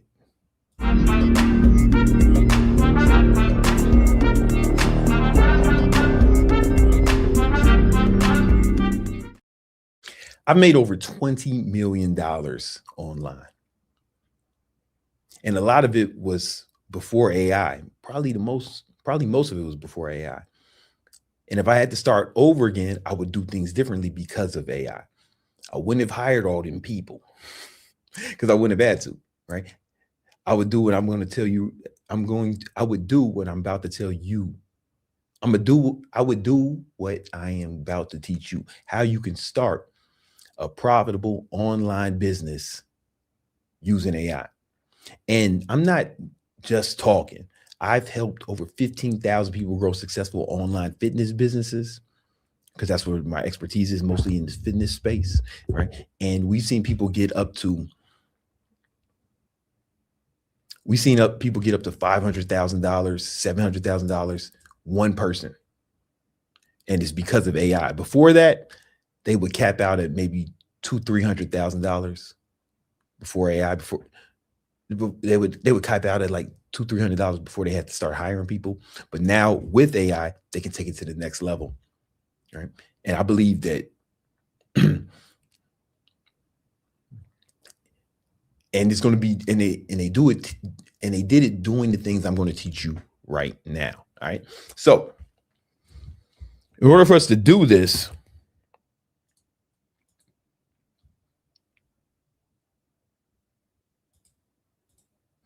we're going to be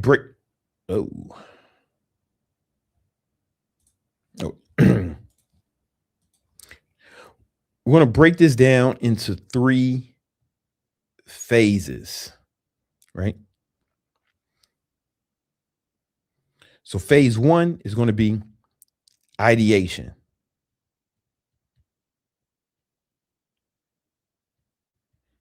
This is for those of you who need to figure out what you want to sell and how you want to do this.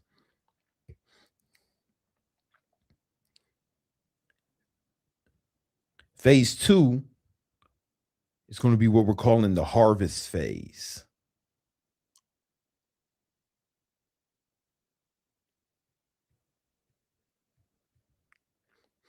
And then phase 3 is where hold up. Phase 3 is where the money's made. This is when we're going to be doing marketing.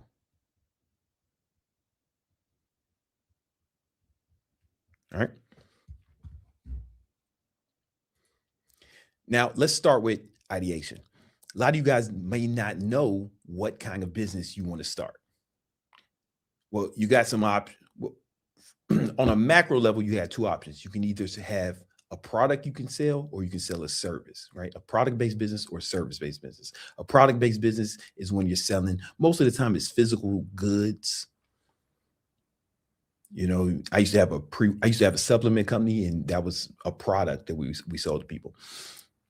But the problem with that is it usually takes a lot of overhead. The problem with that is it usually has a high amount of startup costs and a lot of overhead. And those businesses are easier to fail at, because why does a business fail? Businesses only fail because they run out of money. And if you have a high startup cost and you have a high overhead, then it's easier to fail. By contrast, if you started a service-based business where you're providing a service for people, that's very low startup costs and very low overhead.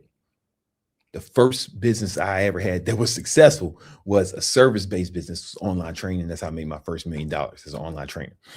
Excuse me. And I've taught about 15,000 people how to grow successful online fitness businesses, all service-based. All right. We've had students I had one student, my best student last year, she made $2 million as an online trainer. Right?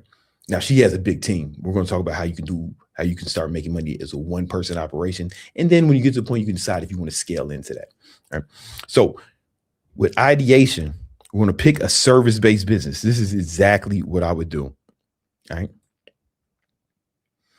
But then, now that we're going to do that, we also have to figure out what we're going to sell,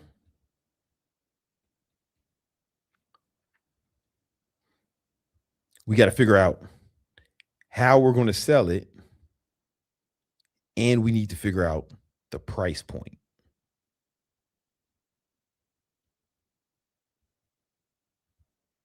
Right? It's very important.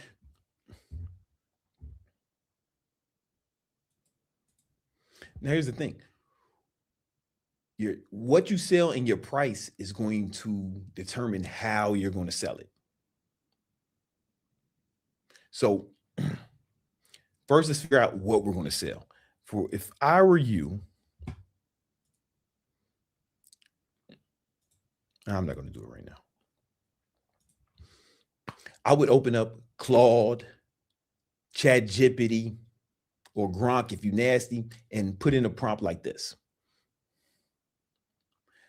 I'm thinking of starting a service-based business.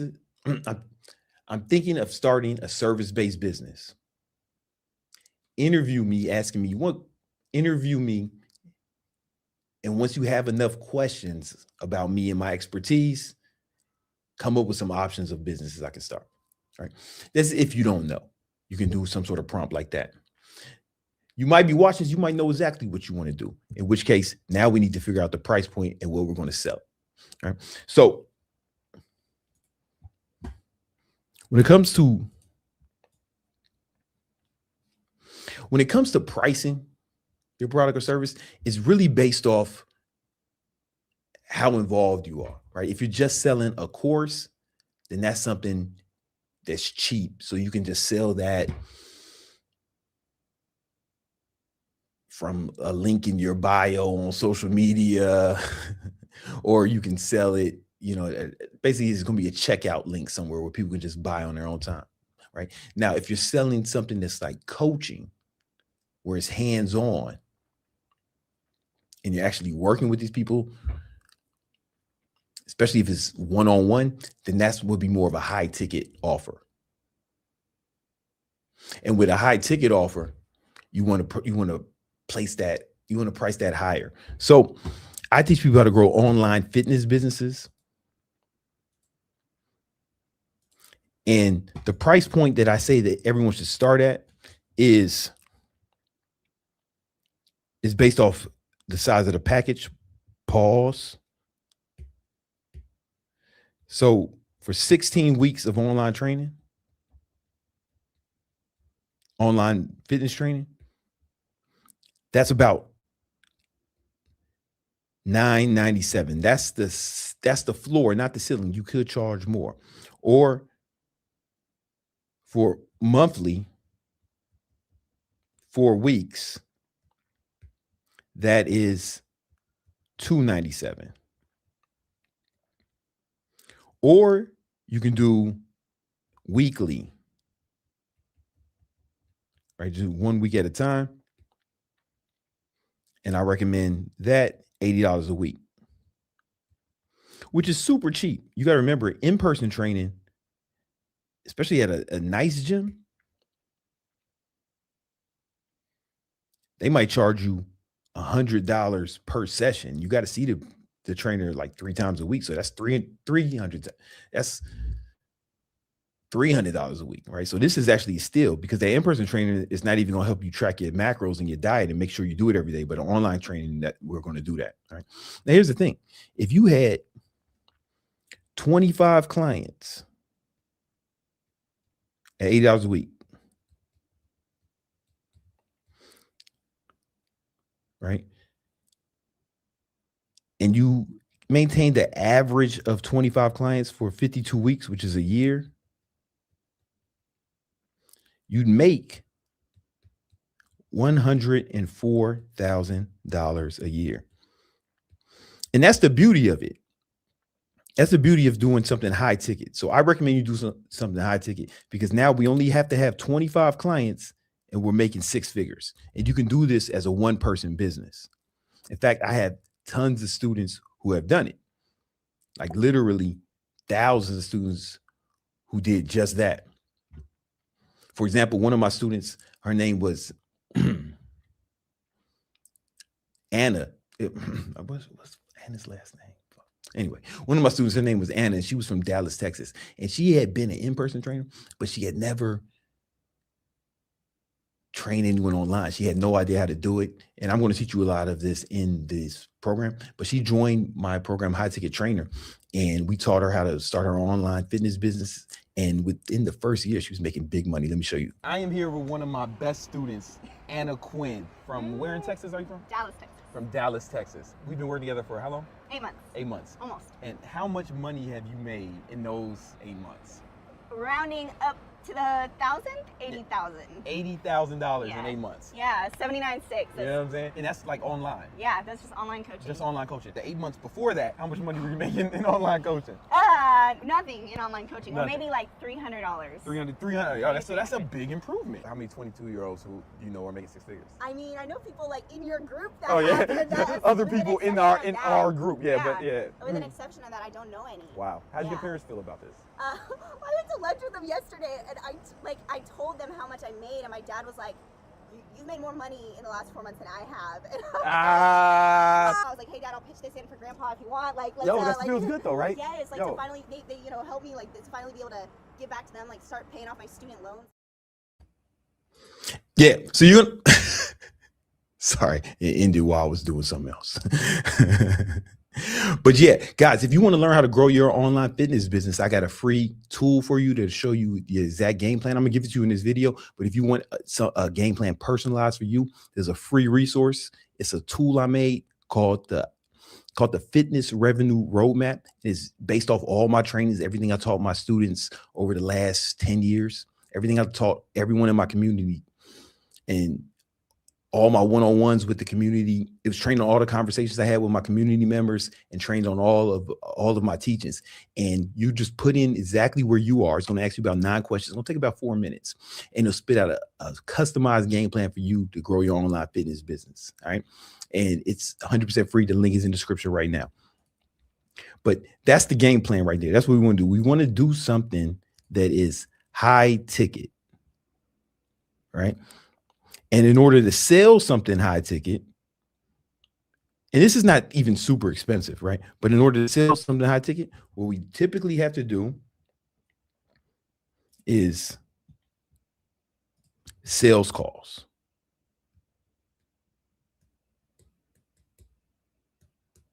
Right? Nobody's going to, because even though I said $80 a week, what we really want to go for is the $9.97. But nobody really clicks a link in their bio and pays $9.97. Right? I'm rich, and I'm a millionaire, and I've never clicked the link in someone's bio and spent $1,000. Not once. Never did it. Probably never will. You probably never did. You probably don't know no one who's done it. Now, if you have enough credibility, you could probably do it. Like if The Rock made a video and said, "Hey man, I'm taking on a few online clients. It's going to be $1,000. Links in my bio." He'd probably sell out, right? But that's not you, right? You're trying to start a one-person business, man. You ain't The Rock. You ain't The Rock, man. You ain't Shazam or whatever movie he was in, man. You know what I'm saying? Chill out. You ain't make Fast and Furious 18. Nah, man, you just a guy. All right. So, but we're gonna go for that $9.97 on the call, right? If they don't buy that, then we downsell to this. And if they can't do this, then we downsell to $80 a week. Everybody got $80 a week. Right? It's not a big deal.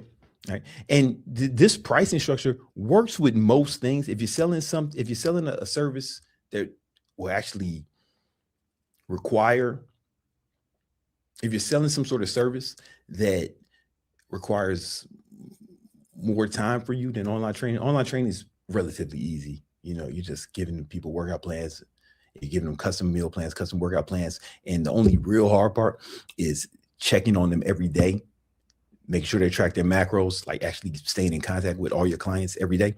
But it's not really hard. A lot of that can be automated as well. But if you're doing something more labor intensive, then you could probably charge more. All right. So that's phase 1. Now for phase 2 is the harvest phase, right? So we got to get these clients. So what we're going to do now is, first step is we're going to go after testimonials. We got to get, oh, sorry.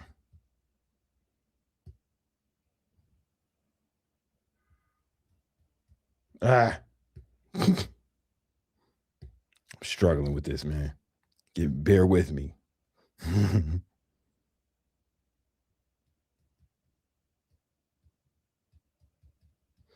We got to get testimonials. And here's how we're going to do that. You're going to tell everybody you know, all your family members, all your friends, motherfuckers you went to college with, high school, everyone who will listen. And you're going to post all over your social media that you're looking for at least 5 people to work with for free to help them accomplish whatever your service helps them accomplish, right? If it's training people, you're looking for some people to help get in shape. If you're setting up some AI automations for people, then you're going to be looking for businesses that you can automate some repetitive tasks for, whatever they are. If you're doing video editing, then you're going to look for some entrepreneurs to do videos for. And you're going to work with them for whatever amount of time you think you need to get them a good goal, right? I mean, for whatever amount of time you think you need to get them a goal that will get you a good testimonial. So if you're doing some fitness, you might have to work for these people for a few weeks, so maybe it's been a month, right? When I tell my students in High Ticket Trainer to do the testimonial harvest, is what we call it, the testimonial harvest. I say, man, you want to get, about 5 people, and you want to get the fattest people you can find, like the fattest people you find, because the fatter you are, the faster you lose weight, right? So you can get a way more dramatic testimonial out of these people, and you want to train them for about a month.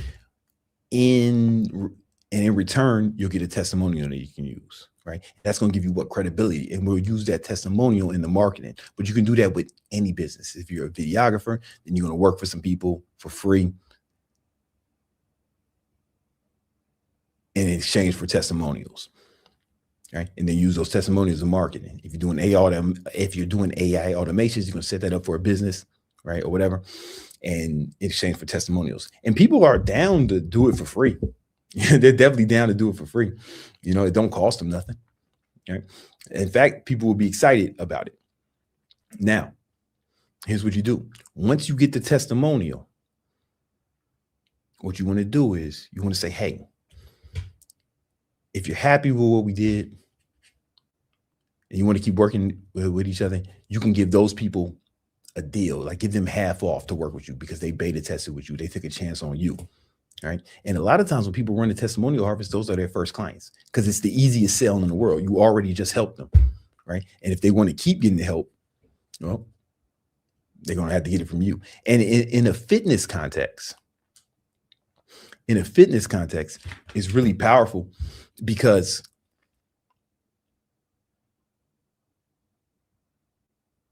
if you get some real fat people, you'll get an amazing testimonial, right, for them, because fat people lose fat really fast. I once helped a guy lose 70 pounds in 70 days. There's no way you can do that if you're already relatively lean, right? But they're still going to have they're still going to have a ways to go after a month, right? You know what I'm saying? Like they can't really get there after a month. And if you're doing AI automations, right, well, they're going to need someone to maintain it. If you're doing videos for people, those aren't the last videos they're going to need, right? They're going to want more, right? So it's an easy sell if you did a good job up front. It's a really easy sell. In fact, one of my community members, my man Will, he ran the testimonial harvest and he got such amazing testimonials from people that he was able to actually get a bunch of paying clients his first month. Hey, Big Will, what's up, player? Since last Tuesday, $5,094. You made $5,000 in the last 7 days? Last 7 days. You've only been in the program for a little while, right? August 8th. Oh, so this is your first month. And I'm over 32 grand since August 8th. Come on, man. Let's go. Let's give Will a round of applause. That's fantastic, man. So it can happen really fast if you do this. All right. Again, check out the fitness revenue roadmap if online fitness is the path you want to go down, right? Because I only really help people with that. But the tactics I give people, they can work for any business. I've coached people in other businesses, right? And I've started other businesses outside of fitness, but that's my focus is in the fitness industry because, look at me. All right. So check it out. The fitness revenue roadmap. The link is in the description. All right. All right. So now we have that in play. Now we need to focus on the marketing. All right. Now with the marketing, the very first thing we want to do is we want to focus on social media.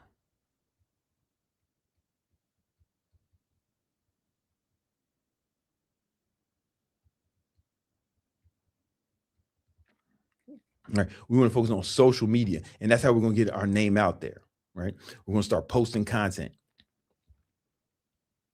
And the beauty of this is, remember, you don't have to go super viral. You don't need to be Mr. Beast. You need 25 clients.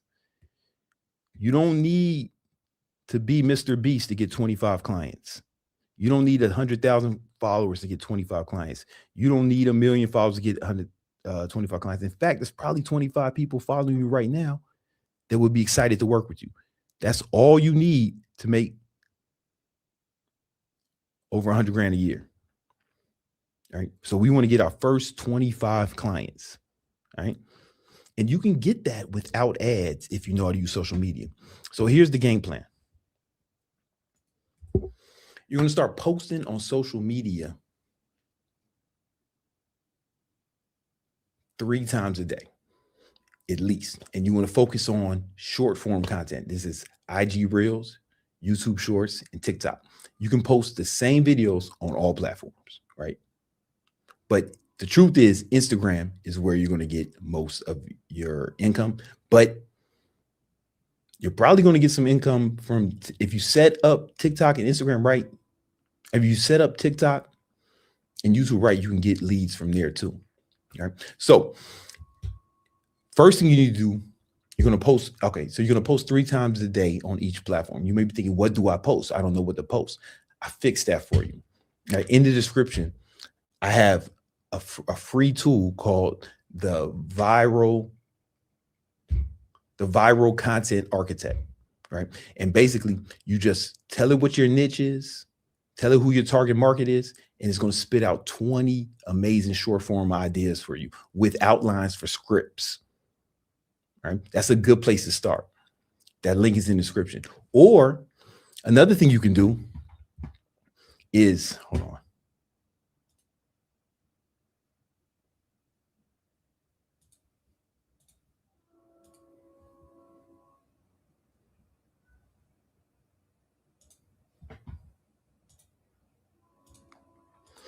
Another thing you can do is something I call niche hacking.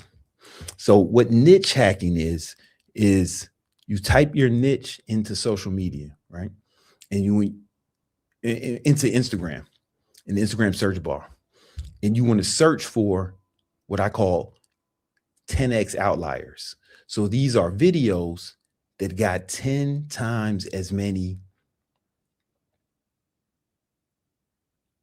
views as the creator has subscribers, right? And then once you find those videos, then you want to remake them with your own style and your own sauce. All right. You don't want to copy off them. You just want to make them your way, right? And it's very important to do that if you just started making content, because you don't know how to make good content. Like when I first learned to play guitar, I wasn't writing songs day one. I was playing popular music. You know, my guitar teacher had me playing other people's songs, right? Then when I got proficient, I could start coming up with my own chord progressions and stuff. But initially, I gotta learn what the Beatles did. I gotta learn, Muddy Waters. I gotta learn, Buddy Guy. I had to learn other like guitarists shit that they did. You feel me? Right. And you're going to have to do the same, but we don't want to steal, right? We want to just mimic it with our own style. Now you can search Instagram, or if you want to make this super easy, I got a tool in the description, and it's called what the fuck is the name of it? Hold on. It's called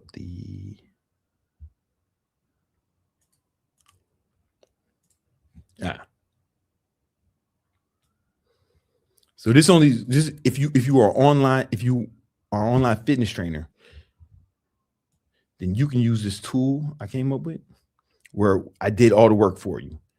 And it's called the Viral Content Vault for online trainers. So in this tool is going to be a database that gets updated pretty much every day with hundreds of 10x outliers, right? This way you don't have to guess. It's just right there. And you start remaking these viral outliers in your own way. All right, with your own sauce.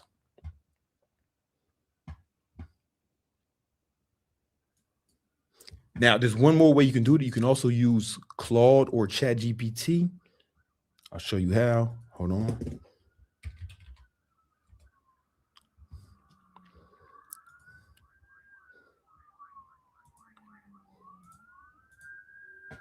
So I have a tool in here called, let me find it, the connector, called vidIQ. And you had to pay for this one. Everything else I told you was free. But if you want to, I just want to give you more options, you know. So I can go in here and I'm gonna be like, use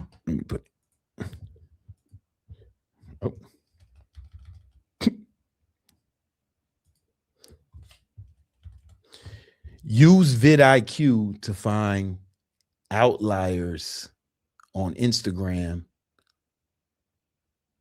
in the fitness niche. Right. So vidIQ is a paid service, but I just want to give you, I have it linked to Claude.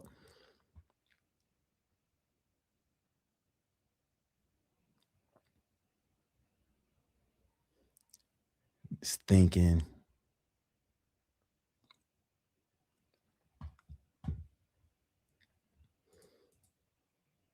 I'm giving y'all lots of sauce today.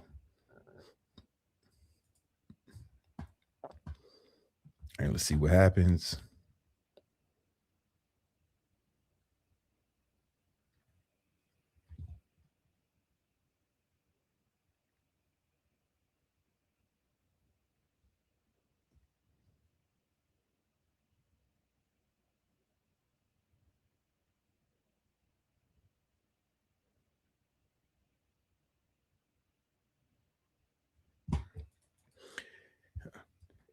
Give me the links to all of those.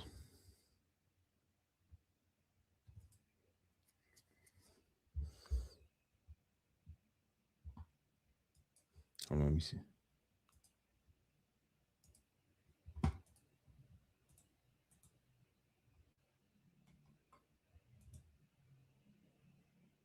Oh, well, hold on. Give me a second. This Claude is fucking up.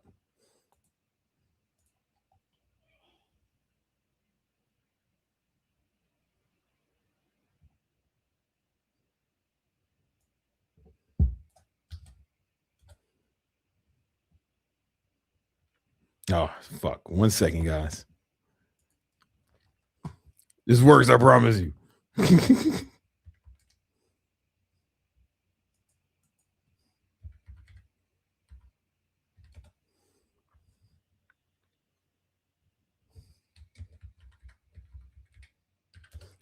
is why people don't do this shit live. Hold on. vidIQ outliers. vidIQ outliers. I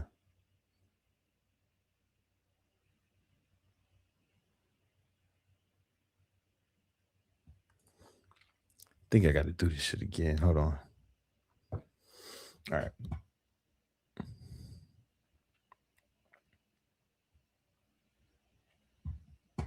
All right. It's thinking now. Sorry about that, guys.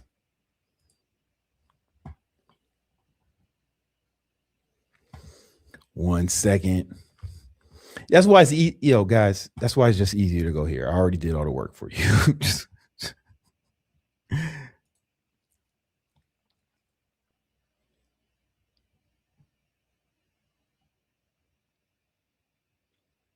I don't know why this is taking so long. This shit only takes a long time when you're trying to show somebody something. You ever notice that?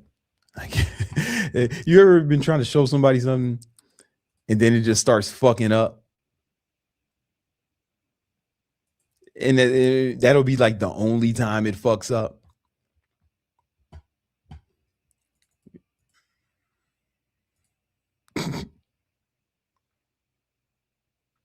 Yeah, that's where we're at right now.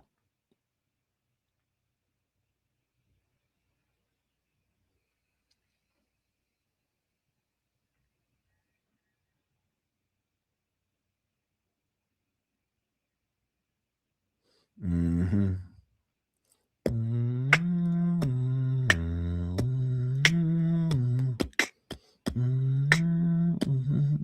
All right, here we go. Finally. So now I can click on these and see the outliers. Hold up.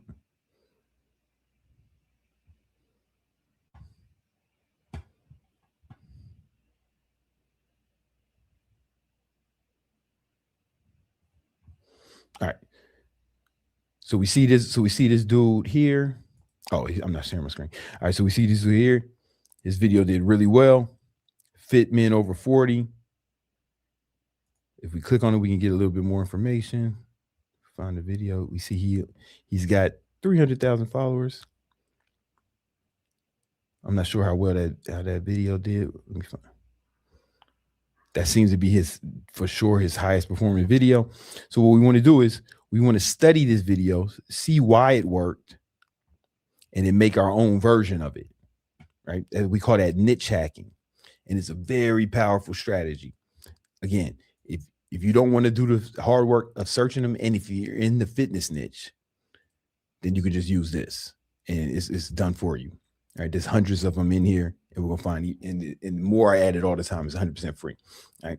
In fact, one of my students, Corey Armstrong, he still niche hacks. He's niche hacks all the time. And he got to the point where Corey had started with me. He had like less than 1,000 followers. Now he has 300,000 Instagram followers, almost 300,000 YouTube subscribers. And he did almost all niche hacking, mostly niche hacking me. Hold on. Let me show you.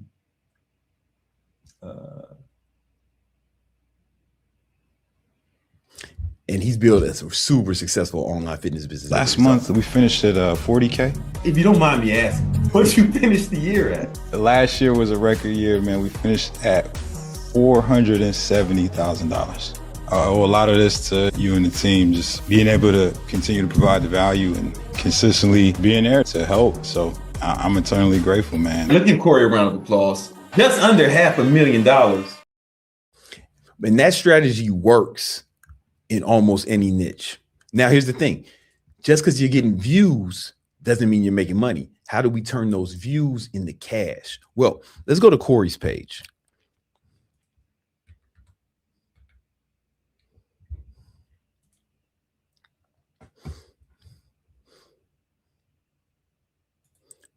So here's Corey's Instagram, right? You can see he has 300,000 followers. Now when he first started working with me, he had like 1,000, like definitely less than 2,000. And if we go look at his videos, we can click on pretty much any one of them, and we'll see what we're talking about. Not this one, almost any one. So he'll have something in this where he says, "Comment shred for a custom meal plan built just for you," right? Or you'll see. Let me sort this. Or we see a video like this, right? He'll say, comment AC1 for free diabetes destroyer course. He's giving out something free, right? And you can see this video, it got 4,000 comments. Mostly people commenting in this, A1C, right?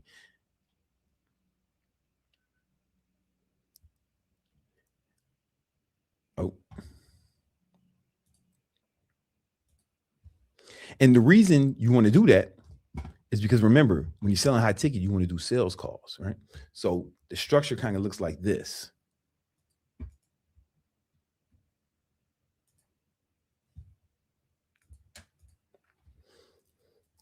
You post online, and then you have the CT. You post something online, Instagram, right? And you have the CTA. You have to call to action for them to comment a word, right? Whatever word it is. Then you have an automation set up. I'll show you how to do it in a minute. You have an automation set up where it DMs them the free thing.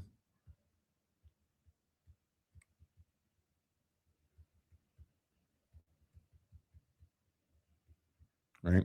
And then from there, you start a conversation with them. Like, oh, I see you downloaded my free guide on whatever, my diabetes free guide, or my fat loss free guide, or my IG automation free guide, whatever it is, right? And then that combo, you run through the DM sales script with them, and you book them on a sales call.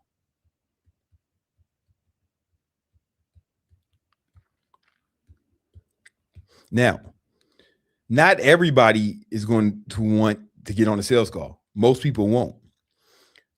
But if you can get 5% of these people to get on sales calls, remember, we only need 25 clients, right?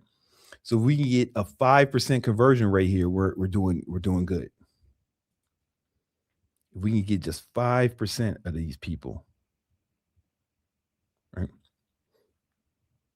But this is how it is. So this way, we don't have to do cold DMs. We don't have to reach out to people. We don't have to sweat people. We don't even have to sell anything public. We don't even have to be salesy, right? We give them something free. So no, you never seen salesy giving away shit, right? Boom, conversation to a DM. I mean, the DMs and things. So now you got an inbound lead, right?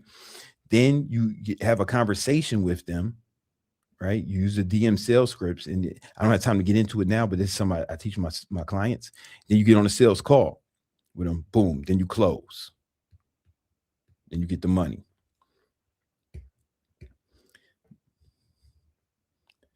Now, there's some tools.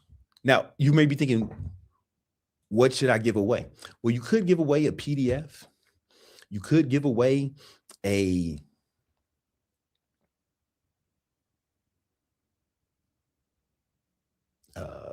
list, a cheat code, whatever. You can give away a free course, all types of shit. But what I think the best thing to give away is something you're not really giving them, is maybe like a tool that they can use right now, right? So I use a CRM called Go High Level, right? And with Go High Level, you can do this thing where you can build like mini web apps for people to use, right? So for example, let's say you're a fitness trainer. You can say, DM me for a custom meal plan. Boom. Right. And then you can hit this. I just built this just by talking to it, right? This is inside of Go High Level. In fact, you can get a free 30-day trial of Go High Level. The link is in my description. It's 100% free for 30 days, and there's no obligation to buy. And if you want to stay with it, you can. But what's cool is you can make these free things, right? And so boom, build the custom meal plan, right? This is cooler than giving them a free guide, because free guide, they got to read, they got to do shit, right? This, they can get an answer right away.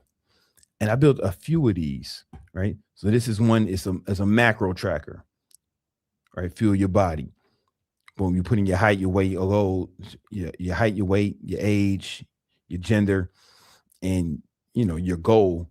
And it's going to give you the right macros. Hey, if you want the right macros for you, comment the word macros. And then imagine you send them this instead of some fucking Google Doc you made. What do you think is going to be better? Right? Or it's like you can bust these out all day. You can customize them, right? Boom.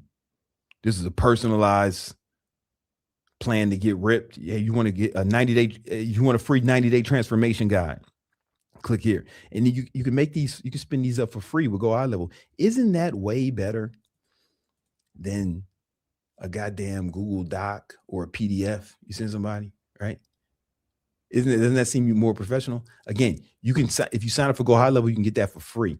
And you need that like now, because you see how the funnel is, right? You want stuff to give away, but it's got to be shit that people just want. Nobody really wants to read your motherfucking PDF, bro. You know what I'm saying? Nobody wants to read. No, motherfuckers don't want to read. Most adults don't read a book in a year. You think they're going to read your book, right? You want to come up with something better for them, man. And you can do it for free with Go High Level, at least for the first 30 days, right? And that's why we want to get you some money in the first 30 days. But also with Go High Level, you can automate the posting. So let me show you what I do here. Remember, you got to post 3 times a day on every platform. You don't want to be doing that shit one at a time. So what I do is, let me find it.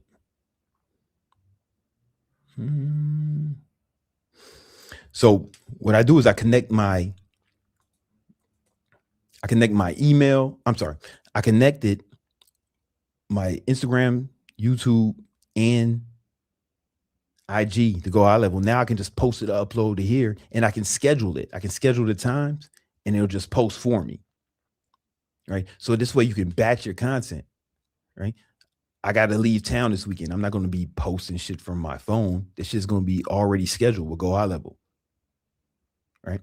And if you remember,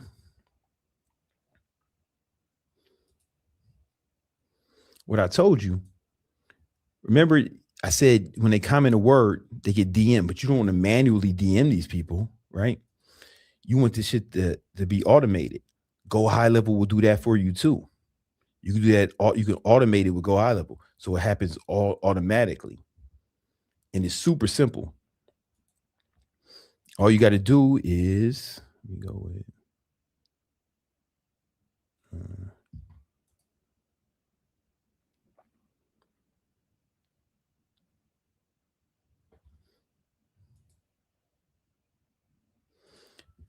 you can set it up just like this.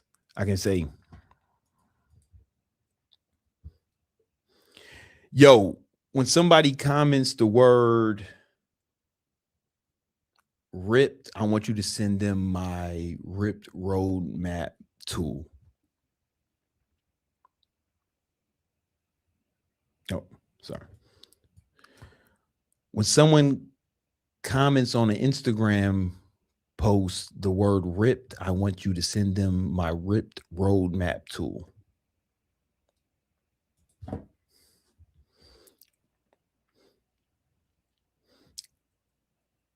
And it's going to build it for me right now.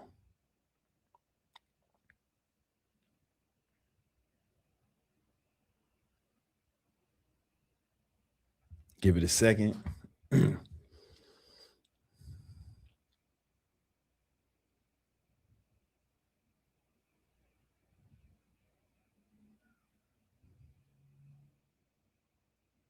And again, this is free. We'll go high level for the first 30 days. And boom, bam. Instagram comments ripped, and they're going to get DM the tool. It's right there. And Go High Level already knows what my tool is, right? So they're going to send it to them right there. And it's that simple. And then I go in manually with the DM conversation and book them on a sales call. Right? And there's way more stuff you can do with Go High Level. I'm not going to get into it now. But that's the game plan. You can have a more sophisticated funnel, but I just want you to get started right now. You can get started with this funnel right here. Right. And I feel like I gave you all the tools you need. And mostly we focus on the fitness business, but it'll work in any business. Right. And you couldn't do we didn't have all these tools when I first started. So it's way easier for you guys than it was for me. But once you get it popping, man, I'm telling you, man, there's a lot of money to be made here. Hold on.